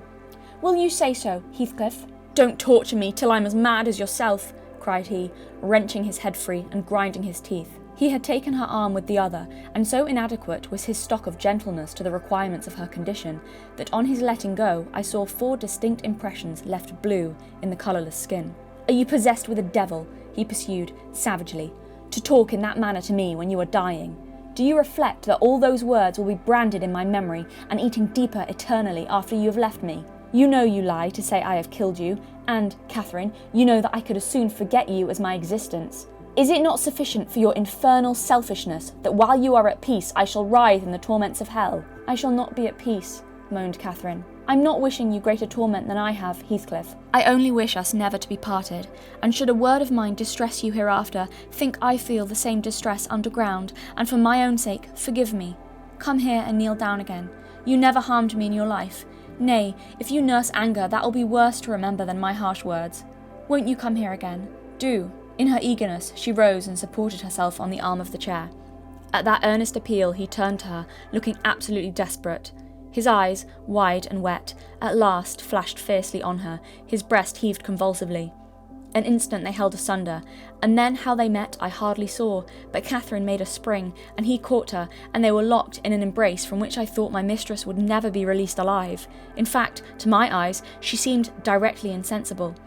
He flung himself into the nearest seat, and on my approaching hurriedly to ascertain if she had fainted, he gnashed at me and foamed like a mad dog, and gathered her to him with greedy jealousy. I did not feel as if I were in the company of a creature of my own species. It appeared that he would not understand, though I spoke to him, so I stood off and held my tongue in great perplexity. A movement of Catherine's relieved me a little presently. She put up her hand to clasp his neck and bring her cheek to his as he held her, while he, in return, covering her with frantic caresses, said wildly, "You teach me now how cruel you've been, cruel and false. Why did you despise me? Why did you betray your own heart, Cathy? I have not one word of comfort. You deserve this. You have killed yourself. Yes, you may kiss me, and cry, and wring out my kisses and tears. They'll blight you. They'll damn you. You loved me? Then what right had you to leave me? What right, answer me, for the poor fancy you felt for Linton? Because misery and degradation and death and nothing that God or Satan could inflict would have parted us. You, of your own will, did it. I have not broken your heart. You have broken it, and in breaking it, you have broken mine. So much the worse for me that I am strong. Do I want to live? What kind of living will it be when you... Oh God, would you like to live with your soul in the grave? Let me alone, sobbed Catherine. If I've done wrong, I'm dying for it. It is enough. You left me too, but I won't upbraid you. I forgive you. Forgive me. It is hard to forgive, and to look at those eyes, and feel those wasted hands, he answered. Kiss me again, and don't let me see your eyes. I forgive what you have done to me. I love my murderer, but yours? How can I? They were silent, their faces hid against each other and washed by each other's tears. At least, I suppose the weeping was on both sides, as it seemed Heathcliff could weep on a great occasion like this. Is it just me, or does that feel far more passionate and climactic than anything in Emerald Fennell's movie? It's really strangely intimate and sums them up pretty well. They're fighting, but it also kind of sounds like they're lovers as well. He's kneeling, she's violently grabbing his hair to stop him standing up. Then they're embracing and kissing so intensely that Nellie worries Catherine's going to be crushed to death, with Heathcliff practically snapping possessively over her like a wild animal. Also, as this is going on, as they're screaming to each other about how much they hate and love each other and will never forgive each other and also will never be parted, and it feels so raw and also almost sexual, like the physicality of it, things like describing her violently grabbing his hair, stopping him standing up, he's kneeling, embracing her, and then they're kissing and embracing, and like, it's like a fight and also like a love scene in one. That's how it reads. It reads like it could be either two people fighting, which they are, and also two lovers, like, being really physical and like intimate and passionate. It comes off as both of those things. This like seems like she just didn't even get across the feeling and kind of eroticism, I would argue, of the original novel. This is what I'm talking about. The origins, the source material, this book feels more passionate and fucked up, by the way, and shocking than the movie does in many ways. This scene has them having a violently passionate argument / embrace as Cathy is on her deathbed, so the emotions are like really through the roof. She's also dying during all this. While, by the way, this is all going on while they are hiding from her husband, who has banned Heathcliff from the house. Emerald Fennell has them having bland sex in a carriage, with not really any threat of discovery, like, or at least it didn't feel like that watching the film. It was so lackluster compared to the passion and eroticism of the original novel, genuinely. I mean, like, I'm not being funny, but if you're claiming to do a sadomasochistic erotic version of Wuthering Heights, the 1847 novel shouldn't feel more tense, passionate, and shocking, and violent, and sexually violent. Do you know what I mean? Like, if that's what you're claiming to do, I'm not arguing that I want to see a really sexually violent movie of Wuthering Heights. However, that seems like the kind of vibe she's going for. She's talking about all this sadomasochism and primal and raw and whatever. Then why does this scene feel so much more violently passionate and sexual and intense and messed up and shocking than anything that was in the movie? And I think in terms of the novel, I think part of the tension and release of this scene does come from the fact that they weren't having a physical affair like they are having in the movie. So in the novel, because there's no physical affair really, there's all this build up and tension between them. and years of unfulfilled passion, like from when they were younger, and him going away and them having lost contact for ages. Like, there's years. So there's all this build-up and tension between them, and then there's this huge release of tension in this passionate scene where Cathy's on her deathbed, and they're both kissing and crying and violently screaming at each other and embracing and blaming each other for the tragedy of where they've ended up, which is an unfulfilled love. So it reads as so much more than anything in the movie. And I also think, interestingly, going back to the themes of the novel, I also think what Cathy says to Heathcliff here is partly why he treats the next generation so badly. For anyone who doesn't know, the original novel is told in 2 parts. Cathy and Heathcliff's story is only the first half of the novel. She dies halfway through the book. The second half, it's about their children. It happens decades after. But kind of what Cathy says to him as she dies almost sets the next generation up for suffering. It's almost like she is almost as responsible as he is for their mistreatment. Because if you remember in that scene I just read, she taunts him, and I think her taunt stayed with him long after she died. And remember, again, that Cathy is hugely manipulative, as we've seen in several scenes I've read, and can provoke people in order to get what she wants. Often consciously, like she did when she told Nellie, tell Edgar that he's made me really sick, even though it wasn't true, because it was an emotional manipulation tactic. So basically in that scene I just read, when I'm saying she taunts Heathcliff and why she's responsible for the next generation suffering, she basically says to him that she doesn't believe he loves her deeply. I don't think she believes what she's saying. I think she's trying to get a reaction out of him. I think she's taunting him. I think she's trying to provoke him, trying to manipulate him. But she's saying to him, as she's dying on her deathbed, saying, I don't believe you love me deeply because one day you'll love your children more than me. One day you'll love your children more than me. I will be dead and I will just be a distant memory, and you'll be sadder to die and leave your children than you will be to join me in death. Basically she's saying, like, you know, if you really loved me, you'd be happy to die and come and see me, but I know you won't be, because I know you'll actually be sad to die because you love your children more than you ever loved me. And I think that is an intentional manipulation tactic from Cathy, because she's so desperate for attention and to be the centre of everything and have people adore her, and that kind of seals the fate. And it works, you know? It's like all the years Heathcliff lived after this were an effort to prove her wrong, were an effort to show that that wasn't going to be the case, that he wasn't going to love his children more than her. He spent all his life, when Cathy was alive, trying to prove himself good enough for Cathy. And she enjoyed that. And now he does it even after she's gone.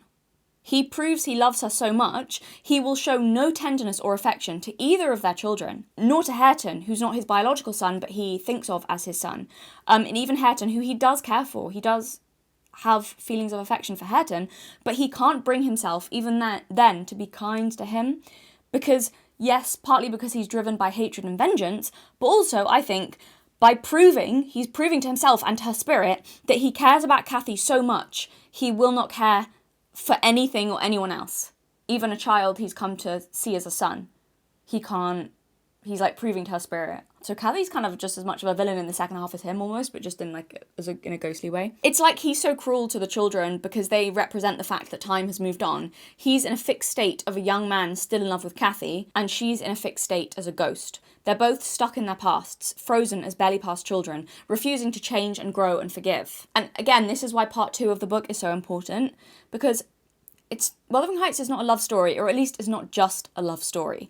It's a story about how generations of trauma and terrible attachment styles and terrible behaviour are passed down to curse the next generation and the lingering effects of it, and of selfishness. And like I said, Heathcliff and Cathy's story is only half the novel. The second half follows their children as young adults, and how the trauma and pain of what came before influences them. Heathcliff is the villain in this part. He tries, and in some cases succeeds, in destroying the lives of all 3 children. This part is essential to the story. And Cathy's ghost haunts the book all throughout. She lives only in the past. In the novel, she exists only in the past, held at a distance, as a restless, unsatisfied, not entirely benevolent spirit. And I know that little tangent might have seemed kind of irrelevant to my review of Wuthering Heights the movie, but it's just to make the point of how important like a scene like that is, and Fennell just kind of cut it, because it shows the themes. Like, the theme is about it's generational and something like that, and it's almost like it's a gothic novel, it's a ghost story, but also about like curses. Like, there's so many things people say that almost come true in this novel when they say them as curses. And like, as Cathy's dying, her taunts to Heathcliff and stuff, they linger. How things like that can linger on and affect, acts of selfishness and affect the next generations. And that is as much as what the novel is about as it is about some love story between Cathy and Heathcliff. Because of the time that I read it in my life and the nature of the book, which is so visceral, I've sort of never really stopped thinking about it. This thing that I connected with was this story, this whatever our souls are made of, his and mine are the same. And so that was the thing for me. And what I kind of knew early on was that I could only make my sort of response to reading the book for the first time when I was a teenager. And when I was a teenager and I read it, of course, there's so much wish fulfillment.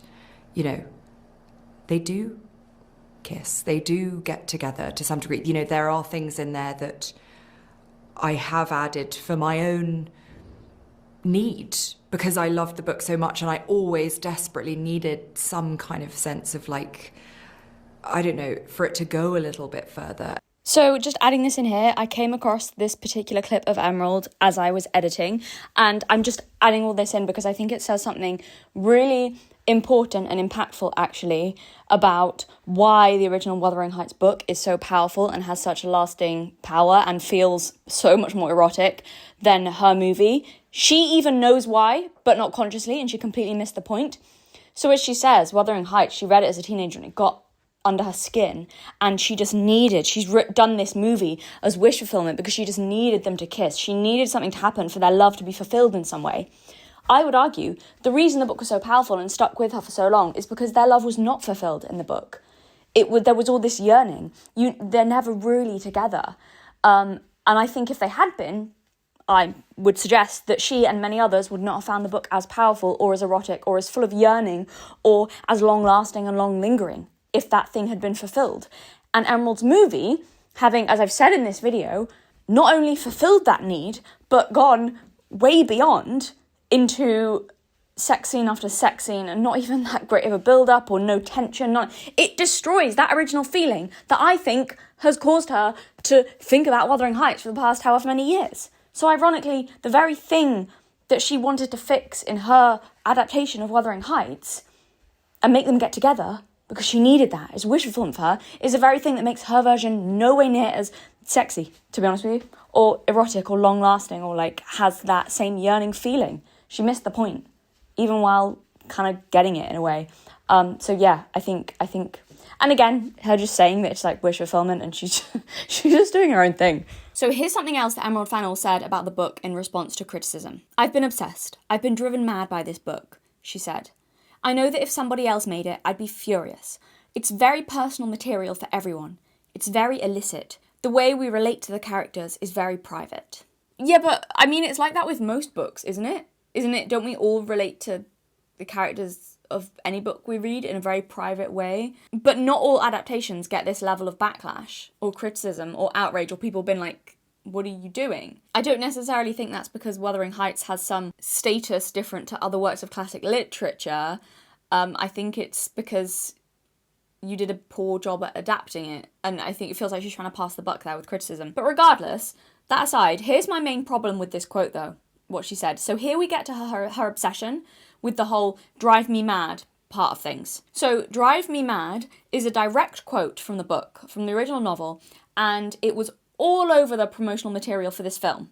The quote drive me mad. I saw posters with drive me mad. I think it might have been in the trailer as well. And the context drive me mad was used for on the posters and in all the promo stuff was as if the quote, and by extension the film, as if this were some erotic 50 Shades of Grey moment. Drive me mad, like it had sexual connotations. That's how the quote was used in the promo. It's not. I will read the passage from the original book so you get how different the actual context is. I've cut chunks out of this for brevity, but I will read the most important parts. So in this scene, which is from Nellie's point of view, as pretty much all the scenes are, she has just told Heathcliff that Cathy is dead, and tells him that Cathy has, quote, "Gone to heaven, I hope, where we may, every one, join her, if we take due warning and leave our evil ways to follow good." "Did she take due warning then?" asked Heathcliff, attempting a sneer. "Did she die like a saint? Come, give me a true history of the event." "Her senses never returned. She recognised nobody from the time you left her," I said. "She lies with a sweet smile on her face, and her latest ideas wander back to pleasant early days. Her life closed in a gentle dream. May she wake as kindly in the other world. May she wake in torment, he cried, with frightful vehemence, stamping his foot and groaning in a sudden paroxysm of ungovernable passion. Why, she's a liar to the end. Where is she? Not there, not in heaven, not perished. Where? Oh, you said you cared nothing for my sufferings, and I pray one prayer. I repeat it till my tongue stiffens. Catherine Earnshaw, may you not rest as long as I am living. You said I killed you. Haunt me, then. The murdered do haunt their murderers, I believe. I know that ghosts have wandered on earth. Be with me always, take any form, drive me mad. Only do not leave me in this abyss where I cannot find you. O God, it is unutterable. I cannot live without my life. I cannot live without my soul. He dashed his head against the knotted trunk and, lifting up his eyes, howled, not like a man, but like a savage beast being goaded to death with knives and spears. I observed several splashes of blood about the bark of the tree, and his hand and forehead were both stained. Probably the scene I witnessed was a repetition of others acted during the night. It hardly moved my compassion. It appalled me. And here's the other issue with calling this adaptation Wuthering Heights while promoting it as the greatest love story. Wuthering Heights is not a love story. Not entirely, at least. Like, yeah, maybe it is in part, but also not really. And it's certainly not an aspirational love story, which is what I think she tried to... You could still argue that it's a love story, but not necessarily aspirational love. I think she goes wrong where it's the greatest love story. Like, it's aspirational love. It's certainly not aspirational love. It's a ghost story. It's a ghost story about intergenerational trauma, what happens when revenge consumes you, and what happens when you can't let something go and move on. When you become the monster you hate, like Heathcliff. Heathcliff, who was the once mistreated child who hated his tormentors, and then became the monster for another generation of innocent children. He allowed rage to destroy him, and that is the bloody point of the book. Or at least one of them.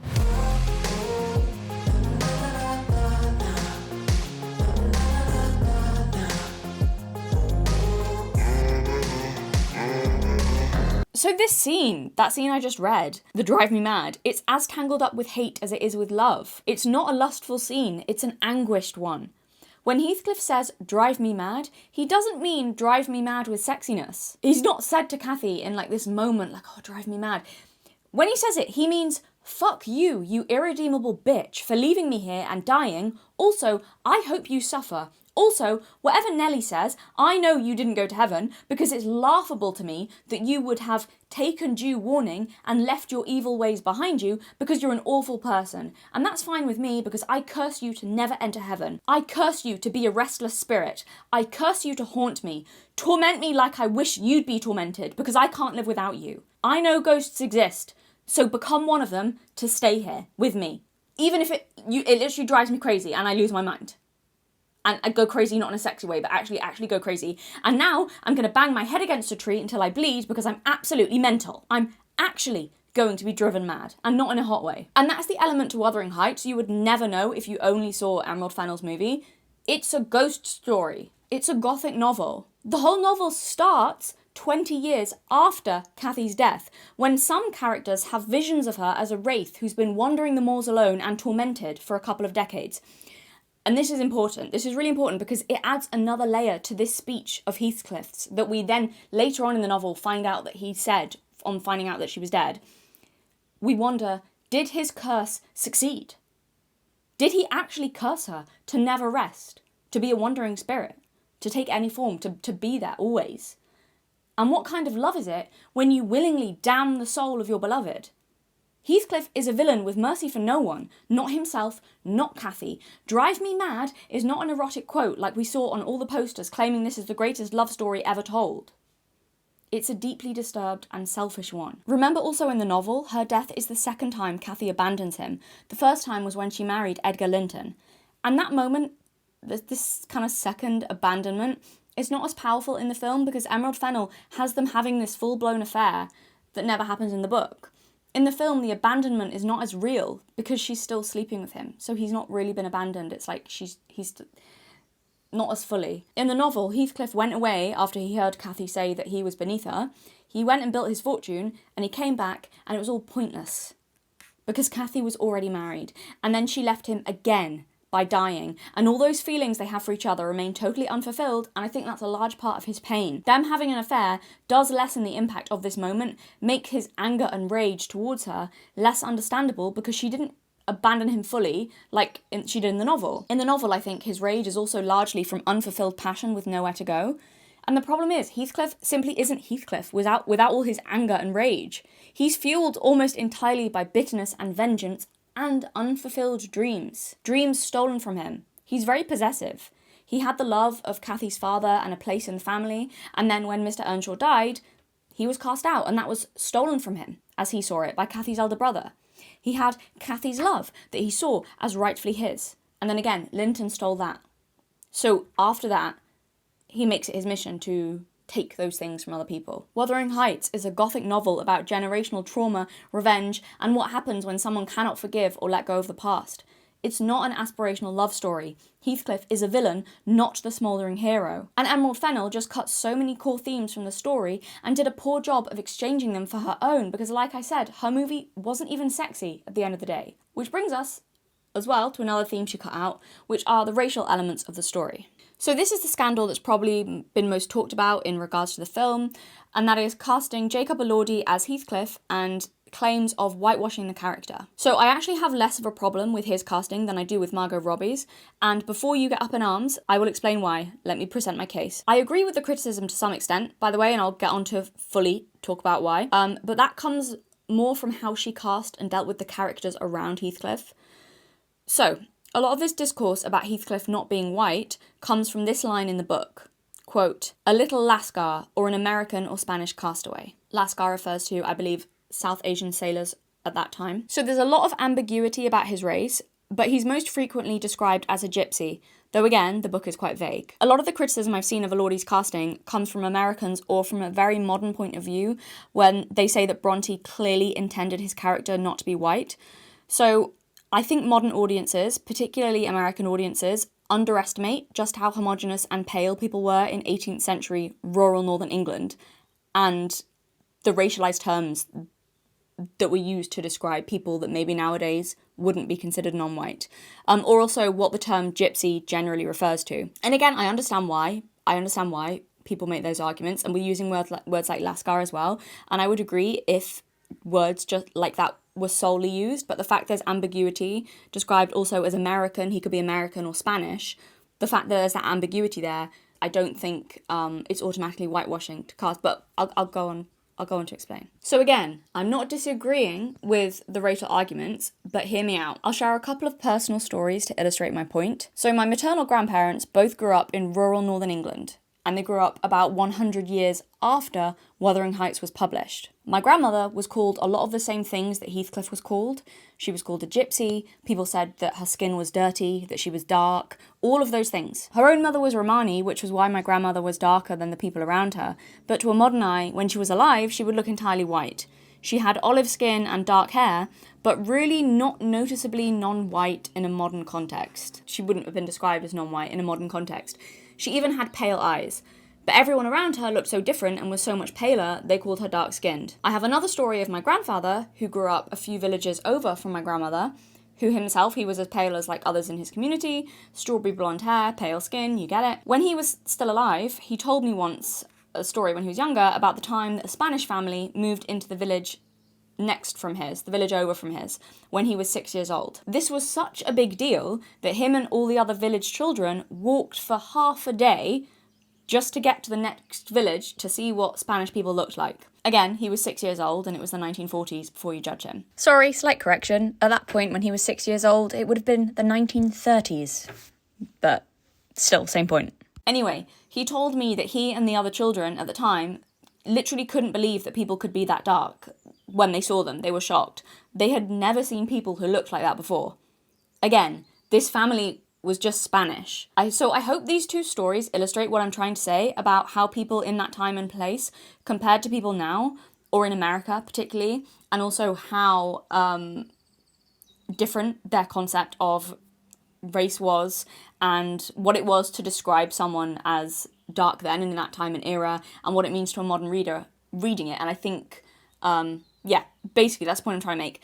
So, and again, my grandparents lived, well, when they were kids, this was pretty much 100 years after Wuthering Heights was published. So 100 years more modern again, on from when the novel was published. I've seen some people saying that Heathcliff is clearly a mixed race or a black character, and they're very adamant and won't accept any arguments to the contrary. Now, I don't think this is entirely unfounded based on the text. I think you can make an argument for that, as many people have.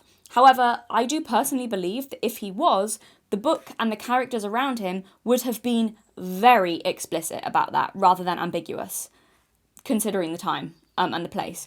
I don't think he would have been described as a gypsy if he was intended to be black. He would have been described with other terms in that historical era. Having said that, I don't have a problem with casting a non-white actor as Heathcliff because it still works for the story and it makes sense for a modern audience, and those kind of racialized elements still work. I'm just saying I wouldn't consider it book inaccurate or whitewashing to have a character that to a modern eye looks white, as long as they were clearly in some way darker than the characters around them, and if it was commented on within the story and still treated as a major theme. Describing someone as dark in a modern American context means something very different to dark in rural northern England a few hundred years ago. And again, I understand why people have that take, because those descriptions in a modern and again particularly American context mean something very different. But again, like I said, rural northern England back then was not used to seeing even Spanish people, and described them as really dark and couldn't believe people could be that dark. That's how my granddad described it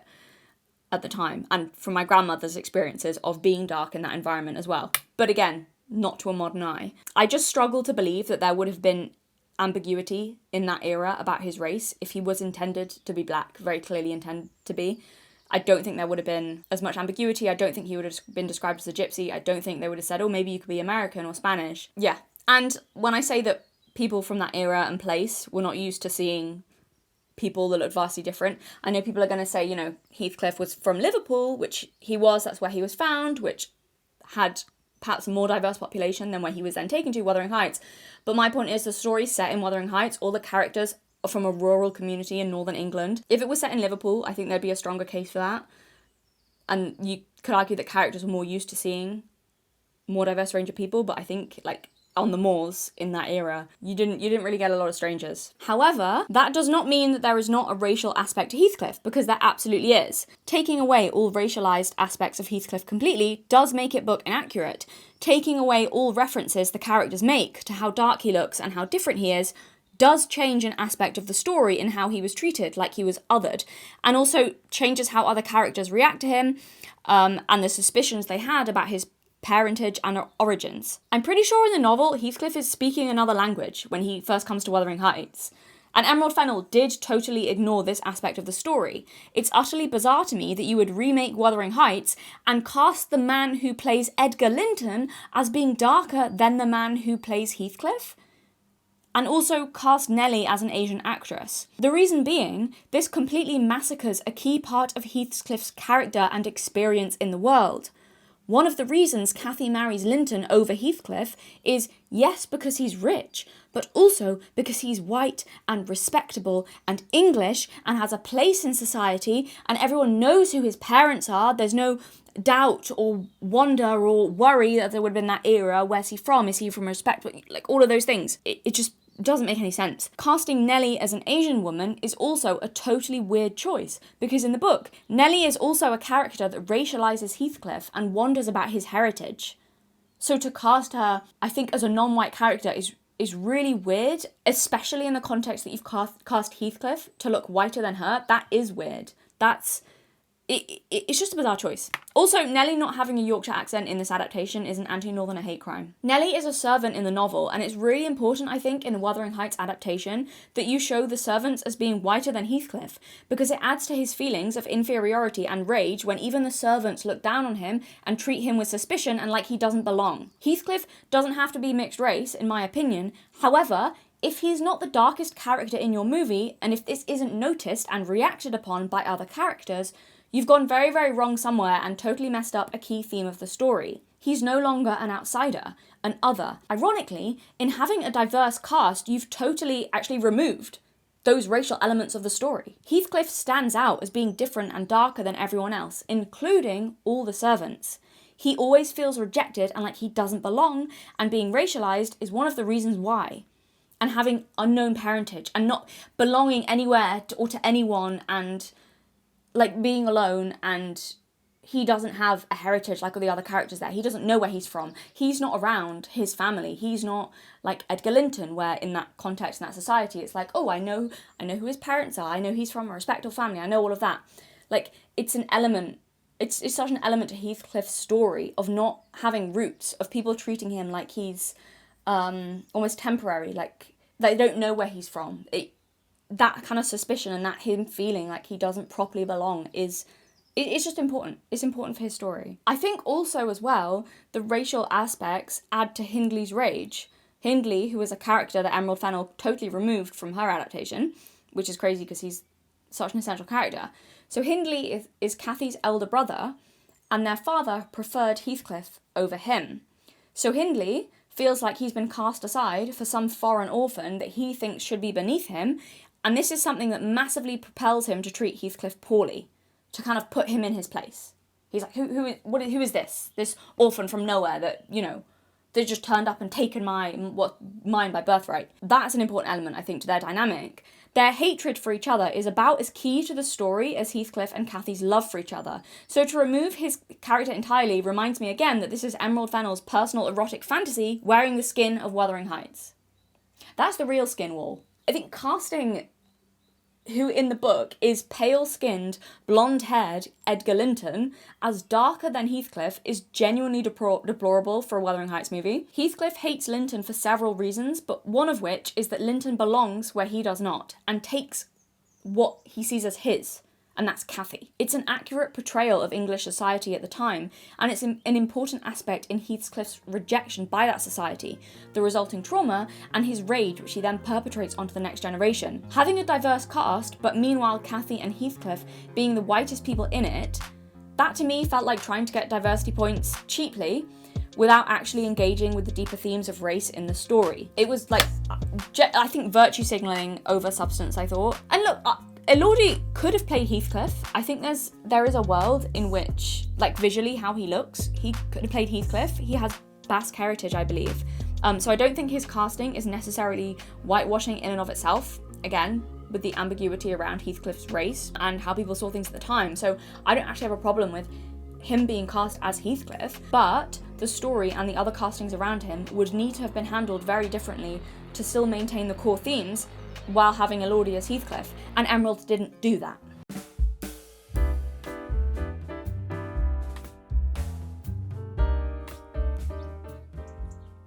Hi.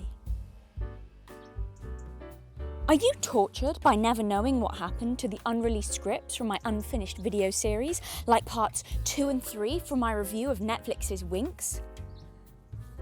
Are you kept awake at night, pondering what mysteries the 30 minutes I cut from my Rolo video could hold? 30 key minutes where I addressed his unhinged rant that it's impossible for women to have heroes' journeys or be good protagonists. Did you enjoy channel videos like I become a narcissist, I declare war on mosquitoes, and of course, the classic, I talk and talk and talk and talk and talk and talk and talk and talk and talk?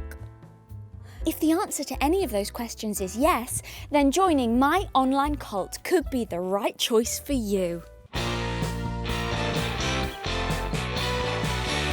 That's right. Over at The Authentic Observer on Patreon, you'll get access to unreleased scripts from videos I never uploaded, the cut sections from longer videos, if there are any, and hours of unedited rambles. I talk about everything, like how important mood is in storytelling and the difference, if any, between masculine and feminine points of view in writing. Or a video discussing the poetry of some of my patrons. Or that time Fresh and Fit had a proud grapist on their podcast. Remember Scientology? Old news. The Authentic Observer is the hip new cult on the block. All the cool kids are signing up. You do want to be cool, don't you? There are so many options to choose from. Our entry-level tier, Skirts and Stockings, is a great choice for beginners. Overgrown Harry Potter kids may feel more at home as a devoted follower of Aces. And for the alpha males amongst you, the Woodshed could be just what you need. Just don't let Rolo see you. No one knows what he does to the men he catches. The Authentic Observer cult operates on an honesty system. All tiers have the same access to content, the idea being to support the channel and the content produced here at whatever level you feel appropriate. So if you value the content on this channel and would like to support me, that's where to do it. Link down below in the description box. So if, like myself, you enjoy listening to the sound of my voice, hop on over to Patreon for an offer you don't want to miss. Join a cult today!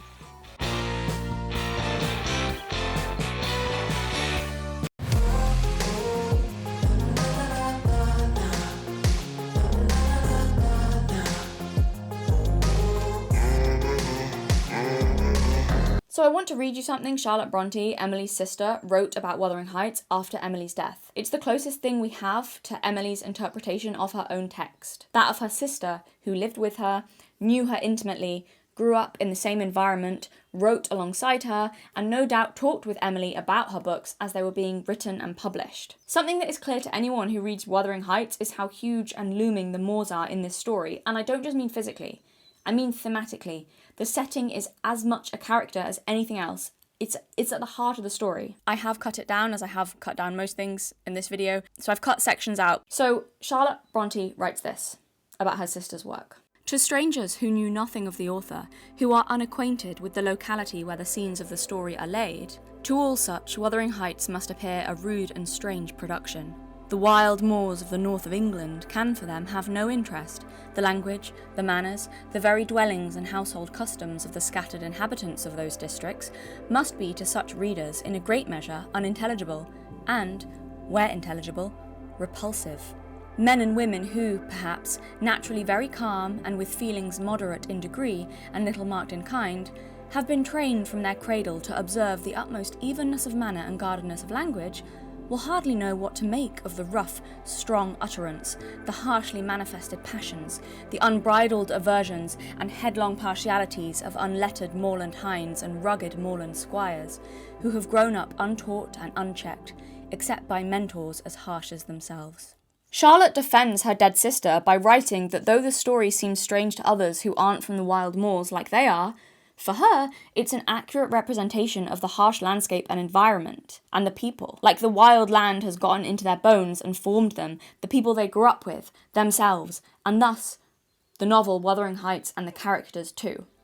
She goes on. The book is moorish and wild and knotty as the root of heath. Nor was it natural that it should be otherwise, the author being herself a native and nursling of the moors. Doubtless, had her lot been cast in a town, her writings, if she had written at all, would have possessed another character. Even had chance or taste led her to choose a similar subject, she would have treated it otherwise. Had Ellis Bell, that's Emily's pen name, been a lady or a gentleman accustomed to what is called the world, her view of a remote and unreclaimed region, as well as of the dwellers therein, would have differed greatly from that actually taken by the homebred country girl. Doubtless it would have been wider, more comprehensive. Whether it would have been more original or more truthful is not so certain. Her native hills were far more to her than a spectacle. They were what she lived in, and by, as much as the wild birds, their tenants, or as the heather. Charlotte Bronte herself credits the moors with the very essence of Wuthering Heights. She doesn't think her sister could have written the same story if she had not been, quote, a native and nursling of the moors. Now, again, I'm not saying you needed a Yorkshire director on this film. That would be silly. But I am saying, I think you needed a director who at least makes an effort to understand the land and loves it, or appreciates it in some way, or has some kind of understanding, who recognises its importance and is as fascinated by its gothic appeal and has as much interest in the people that lived in it as Emily did. Style over substance, I'm sorry, I think is Emerald Fennell's whole movie. It was only really what interested her personal fantasies, this wasn't about Emily Bronte and the original novel, I don't think. Emerald Fennell, in my opinion, uses the moors as backdrops, and don't get me wrong, they look magnificent. There's some beautiful shots in her film, but she failed to capture their feeling. It felt like a backdrop, just like a backdrop, not like a character in the story itself, an integral part. This was not an interpretation of Wuthering Heights. In her own words, this was her fantasy of Wuthering Heights, and I don't think the setting was particularly interesting to Emerald, except aesthetically. Because it seems like this was just what she thought up at 14 and has finally put her 14-year-old fantasy to the screen, and I can't imagine a 14-year-old from a very swanky posh part of London reading Wuthering Heights was that fascinated by the Moors or in understanding them, or at least, look, that's not fair. I don't think Emerald was, though, when she read the book, taken with the setting. I think it was all about the romance for her. And so where the place is reduced to background, to aesthetics. And the issue is, as we hear from Charlotte Bronte, the setting is not just an aesthetic. It is core to the story. It is everything. The story could not have existed without it. Certainly not, at least in the way it was. And I think any director of an adaptation of Wuthering Heights would have to appreciate that in some way. So an example I can give just quickly of somewhere that gets a sense of place, I think, in my opinion, and that like makes an effort to understand and appreciate it, is Jonathan Strange and Mr. Norrell, both the book and the TV show. And again, that was set partly in Yorkshire, not completely, but even the small parts that were set in the north of England, to me, and I don't have time to go into it now, or I'd have to think more about why this is the case, but to me, both the TV show and the book felt so infused with the north of England and with Yorkshire, not just as a backdrop, but as a character with its own temperament. You got a sense of the people and the culture, as well as just the landscape. And the odd, like Emerald Fennell's version, it was just like the odd person having a Yorkshire accent and then a background. And that's not enough to get to make it feel like it's set somewhere, to get across, especially for a story that's as important as Wuthering Heights, where the setting is so integral to the story. And again, Jonathan Strange and Mr. Norrell, I think, got that across. It got across the sense of the culture, the sense of place, beyond just how it looked. The characters. I also want to quickly add, I think I'm giving Emerald too much credit when I say that, you know, she cared about Yorkshire aesthetically. There was like the odd scene of like the moors and, you know, that looked like Yorkshire and was a cool background. But because back to what I said before, because this film was so stylized, and intentionally so, but it was just stylized in a way that like of things that Emerald Fennell liked.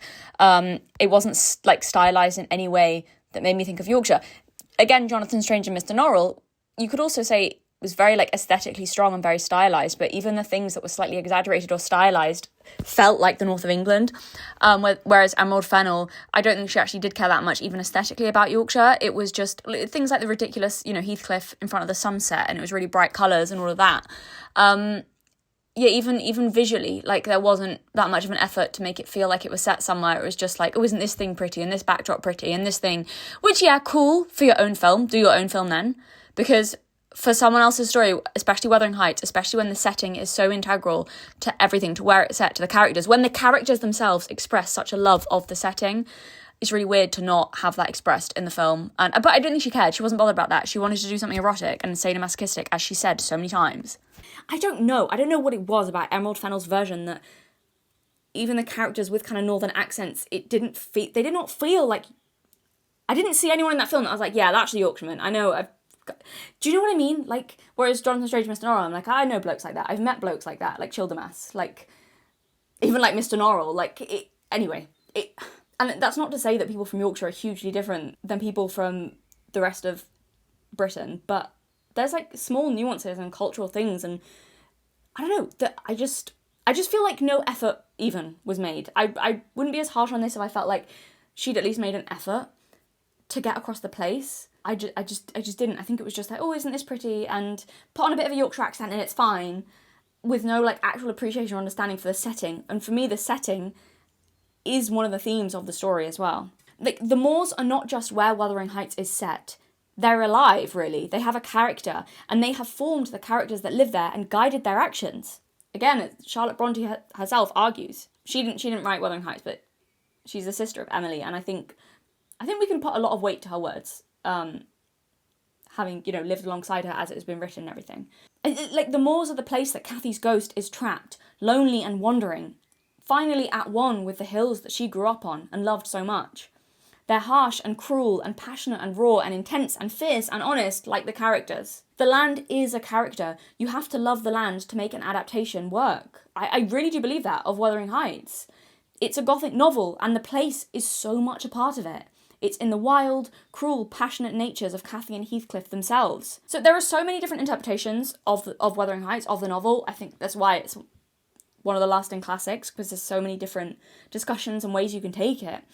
But one of the core themes that a lot of people come to and argue that it's about is wilderness versus civilization. What happens when people are unconstrained by societal norms, when they're very in touch with the natural part of themselves? Would you get Heathcliff, who allows rage to fuel him? Or Cathy, who lived and died by every selfish whim and impulse? Both of them, pure feeling, detached from common sense. You know, nature versus Christian morality is another way you could take that. And again, take this snippet from the novel that demonstrates the importance of their environment. If I were in heaven, Nellie, I should be extremely miserable.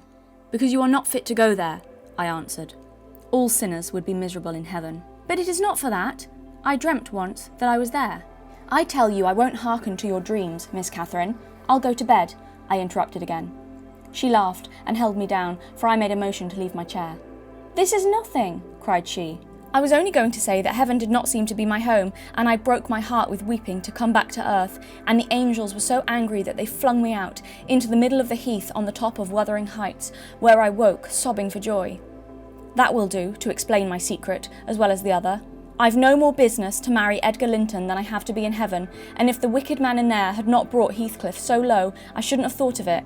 It would degrade me to marry Heathcliff now, so he shall never know how I love him, and that, not because he's handsome, Nellie, but because he's more myself than I am. Whatever our souls are made of, his and mine are the same, and Linton's is as different as a moonbeam from lightning, or frost from fire.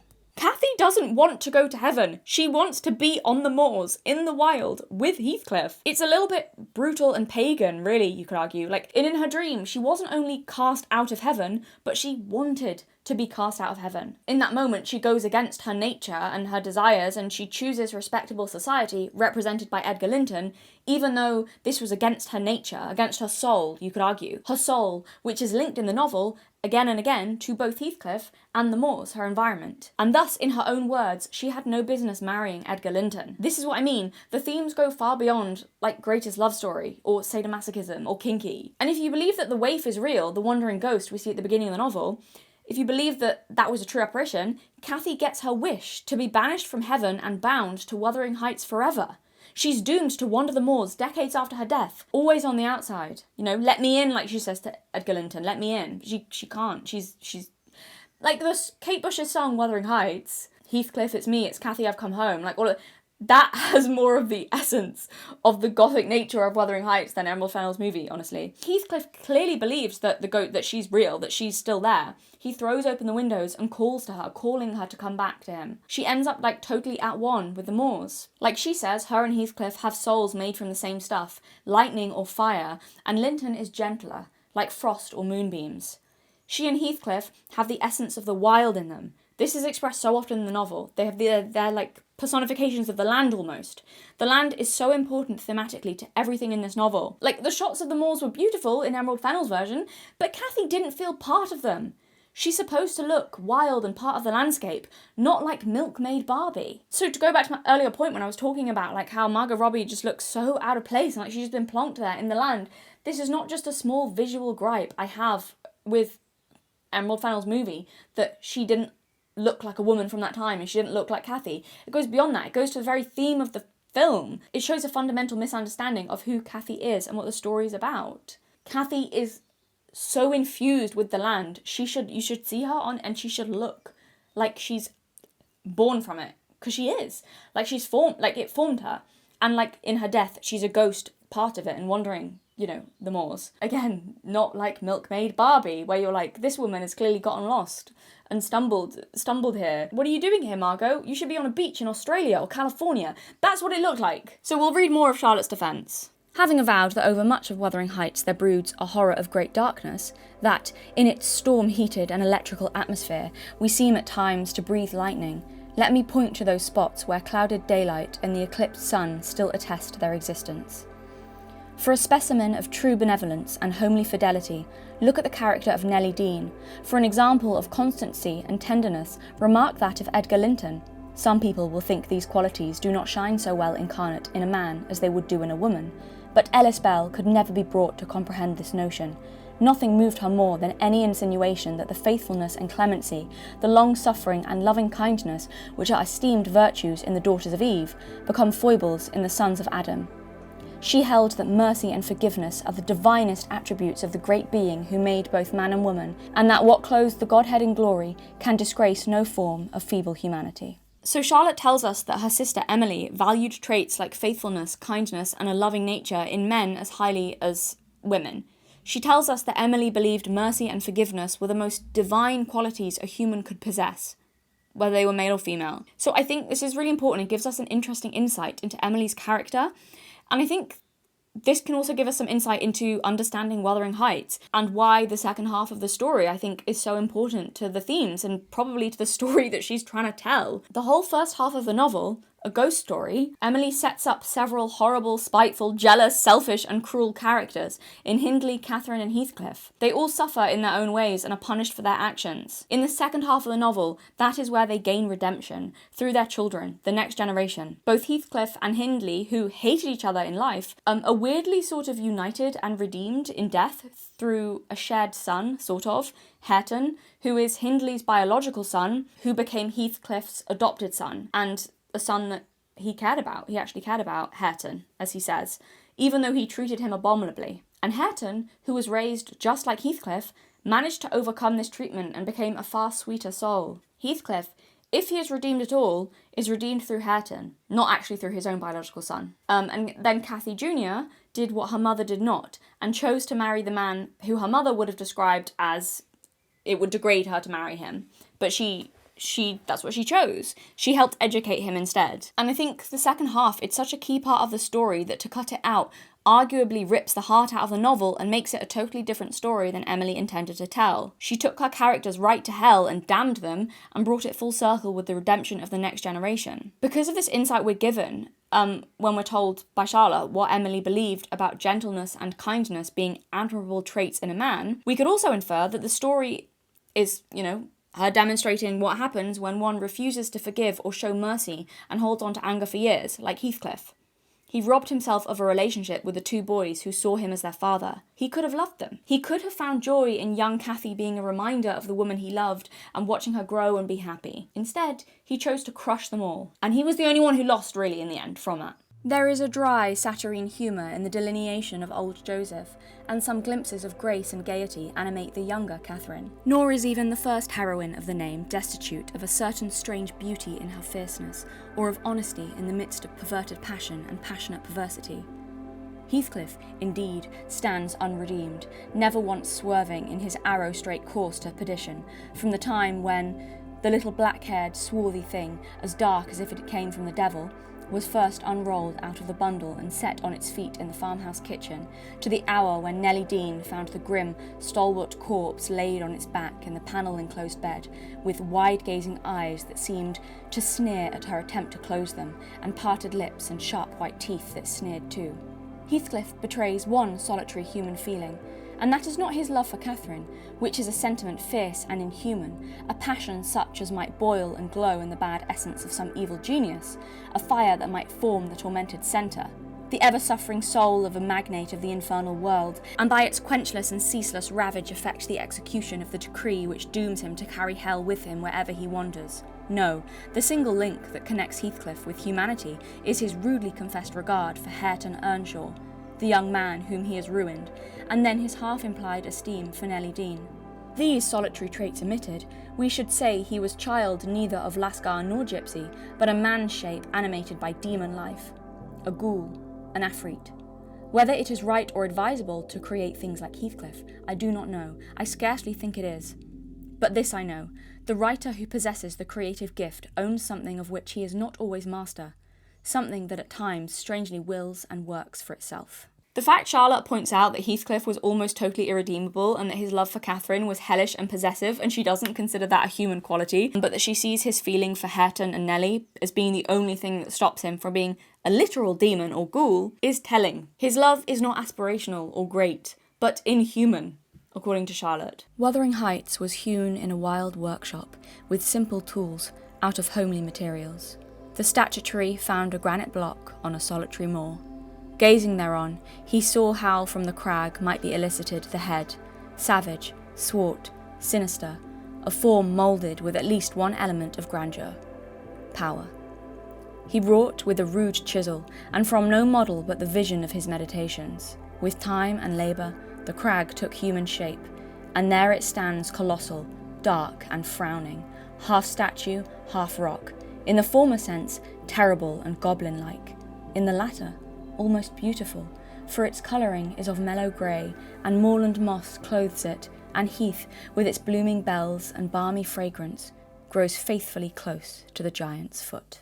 I just read that because I thought it was such a beautiful description of how Wuthering Heights was born from the land and how inseparable it is from the solitary moor. I think it's such a beautiful thing for her to write about her sister's work. I think it's a really beautiful tribute to her sister's work, and the beauty of it and the importance of it to her talent and to her memory. That's what that reads to me. So this piece by Charlotte Bronte that she wrote is controversial, and some have argued that she wrote this purely to portray her sister as a naive, wild child of nature who knew not what she did, rather than as an intelligent woman who consciously wrote a provocative story, and they argue this portrayal of her is inaccurate and only written by Charlotte to try and defend the Bronte brand from criticism. To this, I have a few things to say. Firstly, I don't see why both things can't be true, that she wasn't both a practical, intelligent writer and also a lover of nature and the wild. I don't see why the story couldn't have been expertly constructed and also been a great creative work that she saw as coming from somewhere else and hugely influenced by nature. I'll grant that Charlotte Bronte's words about her sister could well be exaggerated to make a defence of her, and I really do see this, just to be clear, as a defence of Emily and not of the Bronte brand. I see no reason to believe that Charlotte was so cold and callous. But I find it ridiculous to suggest that what Charlotte says about her dead sister is entirely made up or fabricated. I think it would take a rare person to entirely lie about a dead relative of theirs. That's just my opinion. To conclude, perhaps we should listen to a person who knew Emily best, her sister, rather than academics centuries later who think they have a better insight into the character of Emily Bronte and what she felt about the creation of her novel. And that's all I have to say about that. And I'm also just going to say this here. There is some serious anti-Charlotte Bronte sentiment online, which I totally disagree with. I mean, you try having your two beloved younger sisters die one after another, are left grieving, while their work and they themselves are being torn apart and criticised as being disturbed women for writing such things, and see how you kind of cope with that. Any editing of their work that Charlotte Bronte did after they died, I personally believe was done in an effort to protect their memory and to not want to expose them to more public disapproval. I can imagine that would just be so painful for her. They're both dead. She's watched them die, both of them, one after another, her two younger sisters, and then they're publicly being torn apart and accused of all kinds of things. That must have been so painful and awful to, why would you not? I just don't see any as anything other than her trying to protect them, to be honest. I don't think Charlotte was jealous of her sisters. I don't. She was the one who convinced Emily to try and get her stuff published. I think Charlotte loved them and suffered horribly after they died and acted, even if imperfectly, in what she thought would protect their legacy. She spoke very highly of them both, and she wrote a really tragic account of watching them both die, and how she wrote really movingly about how brave they both were and how bravely they both met their end in their own, unique ways, and praised their character and all, she praised their characters and just how gracefully and in different ways they died, basically. And it made me tear up reading it. I don't know how you could read it and not just feel that it was so infused with love for them both. Yeah, it was really sad to read, and it's clear that she loved them. People are way too hard on Charlotte. I think she would literally have to be some sort of sociopath to try and sabotage her dead sister's work because she was jealous. That's seriously what some people are saying about her online. Seriously? And I don't think she was a sociopath.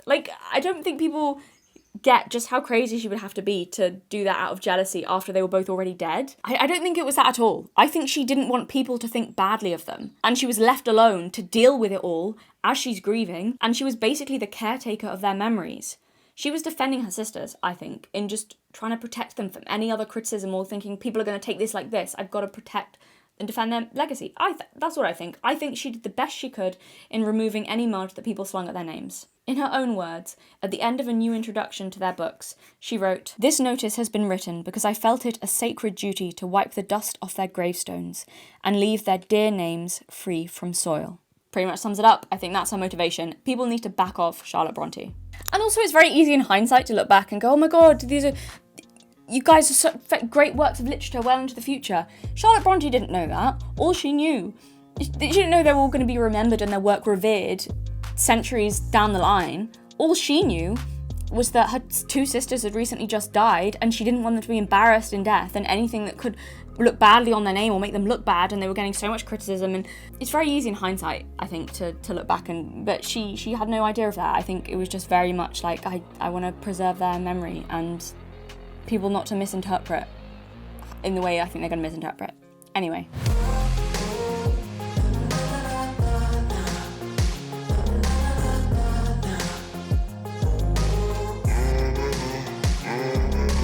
Emerald Fennell made a film that was a hit. No surprises there, because everything is fashionable and current and designed to appeal to a modern audience, but because of that, I think despite its monetary success, it will have no staying power and go down as one of the worst Wuthering Heights adaptations ever. It is so fashionable that it has no timeless quality and will probably appeal less and less to people as fashions change and time moves on. By fashions, I don't mean just like clothing, I mean general like fashions of how the film was and trends and stuff. Margot Robbie is very fashionable right now, so is Jacob Elordi, so are period inaccurate but gorgeous costumes, like Bridgerton has shown, so are erotic historic scenes, again like Bridgerton. This is nothing at all like the boundary-breaking, unique, different novel that Emily Bronte wrote in 1847. This movie is painfully, unforgivably a follower of fashion. It's anti to everything the novel, which was genuinely original, is about. And that's the most galling thing. If Emerald Fennell wasn't banging on about how boundary-breaking her movie is, I'd be less mad. But she's made all these grand statements about how transgressive and shocking and original it all is, and it's just not. Ooh, Jacob Elordi being a sexy yet aggressive bad boy amid colourful crazy outfits while everyone's shagging everyone. How is this not just period drama euphoria? Margot Robbie has glitter on her face. Ah, euphoria, ah. Emerald Fennell is undoubtedly talented. I do want to say that. I am not an Emerald Fennell hater. I really do think she's a talented woman. I think she's got a marvellous eye. I think she experiments visually and it leads to some really cool effects. I think she makes bold choices which sometimes pay off. And I think she's got an amazing knack for putting her finger on the pulse of pop culture and knowing what ingredients to throw together to make a movie with mass appeal. Jacob Elordi plus Margot Robbie plus beautiful outfits plus 50 Shades of Grey equals lots of money. But the story itself? Pretty superficial, lacking in depth, and designed to appeal to the lowest common denominator, I'm afraid. And the annoying thing is, I think it is actually totally possible to make a fashionable, sexy version of Wuthering Heights that is still intelligent and genuinely original. This just wasn't it. Wuthering Heights is a gothic novel. A ghost story with a fucked up love story at the centre that ends in death. You don't need to add in random bursts of shocking. The novel itself is shocking. Wuthering Heights starts with a haunting. The whole novel then goes back in time to explain the haunting and to explain why Heathcliff seems so obsessed with this ghost. The whole book is the aftermath of a curse, really. Neither Heathcliff nor Cathy loved selflessly. They were both selfish with their love. Heathcliff cursed Cathy when she died to wander the earth as a restless spirit in torment. May she never rest, he says, because he doesn't want her to leave him. Even if it means she will never get to heaven. Drive me mad. Again, is not, as Emerald has interpreted and bastardized it, a quote meant to evoke some super horny fling. He's cursing them both to suffer, just as long as they're never apart. It's a quote from a gothic novel damning the soul of a loved one, not part of a kinky sexcapade. The whole novel we're meant to wonder if Heathcliff really has cursed Cathy to remain as a ghost. I like to think so. Lockwood's dream that he had, where we see the spirit, and again it's unclear whether it's a dream or whether he really sees a ghost. I think the dream seems so real, and the ghost calls herself Cathy Linton, which Lockwood wonders at in the novel. He's curious about this because he said that when he was reading the names, he thinks he dreamt of the ghost because he was just reading the names of Catherine Earnshaw, Catherine Linton, Catherine Heathcliff. It's interesting to him that in his dream the ghost calls herself Catherine Linton because he said he read the name Catherine Earnshaw 100 times more than Linton, or how many times more than Linton. But unbeknownst to him, when he had that dream, she died a Linton. So that to me is like evidence that it was really her, an apparition, and she's giving her real name that he didn't know, you know? So I like that little bit of evidence that points to the haunting maybe being real. But if you saw Emerald's movie, you would have no clue that this was a ghost story about two souls that damned themselves and each other, and the next generation. You'd have no clue that Heathcliff is no romantic hero, but died unredeemed, and literally quoted as sneering at the world. Again, he could join Cathy at any time, but instead decides to enact his revenge over the course of 20 years. He's bitter, twisted, and cruel by the end. It is more a cautionary tale than some grand love story. Heathcliff let rage consume him, to the point that even though he came to care for Hareton, he could not show him any tenderness because he was set on punishing the innocent boy for the sins of his father. He really is devilish. This whole thing, I think a lot of the book could be summed up by, the Bible quote, "The sins of the father shall be visited upon the sons." That's what this whole story is. The sins of the previous generation affect the generations after them. Cathy and Heathcliff's parents, and that affected them, and then their sins affect the generation after that. And Heathcliff himself cannot see Hareton for the independent, innocent boy that he is. All he sees is his father, and he must punish the boy for the sins of his father. That's such a huge theme in this. But yeah, he couldn't do that, and so he destroys himself as he's trying to destroy Hareton. All he cared about was Cathy, because they're so codependent and selfish. They see each other as mirror images of each other, like they're the same person. The story of Cathy and Heathcliff, you could argue, is not even meant to be front and centre. Like I said, it's supposed to be in the past, something that's a long-lost ghost, still affecting the characters in the present. And again, like I said, if they are redeemed, it's through the next generation. A sweeter version of Heathcliff in Hareton, a gentler version of Cathy in her daughter. But there is no daughter in Emerald Fennell's version, as it ends with Cathy's death and no living baby. She just dies and there's no baby, and because that's all she was interested in was just the romance. And anyway, yeah. On the plus side, her version has reignited interest in the original novel and led to an explosion in, book sales. So that's good. That's a positive. I also just want to say I really did like Charlie XCX's song House with John Cale. It was more gothic and more the vibe of Wuthering Heights than anything Emerald Fennell produced. It was just more Cathy and more about nature and more wild. Like, honestly, the visuals and vibe of that music video were what I would want for a modern Wuthering Heights movie. Like, if you were going to do some kind of sexy, dark, modern feeling version of Wuthering Heights, that music video, the vibe of that was great. Like, something like that, where she kind of feels like she's going mad alone by herself, and it's, yeah. The whole thing, and there were, you could say, some kind of weird, like, erotic undertones in that music video as well.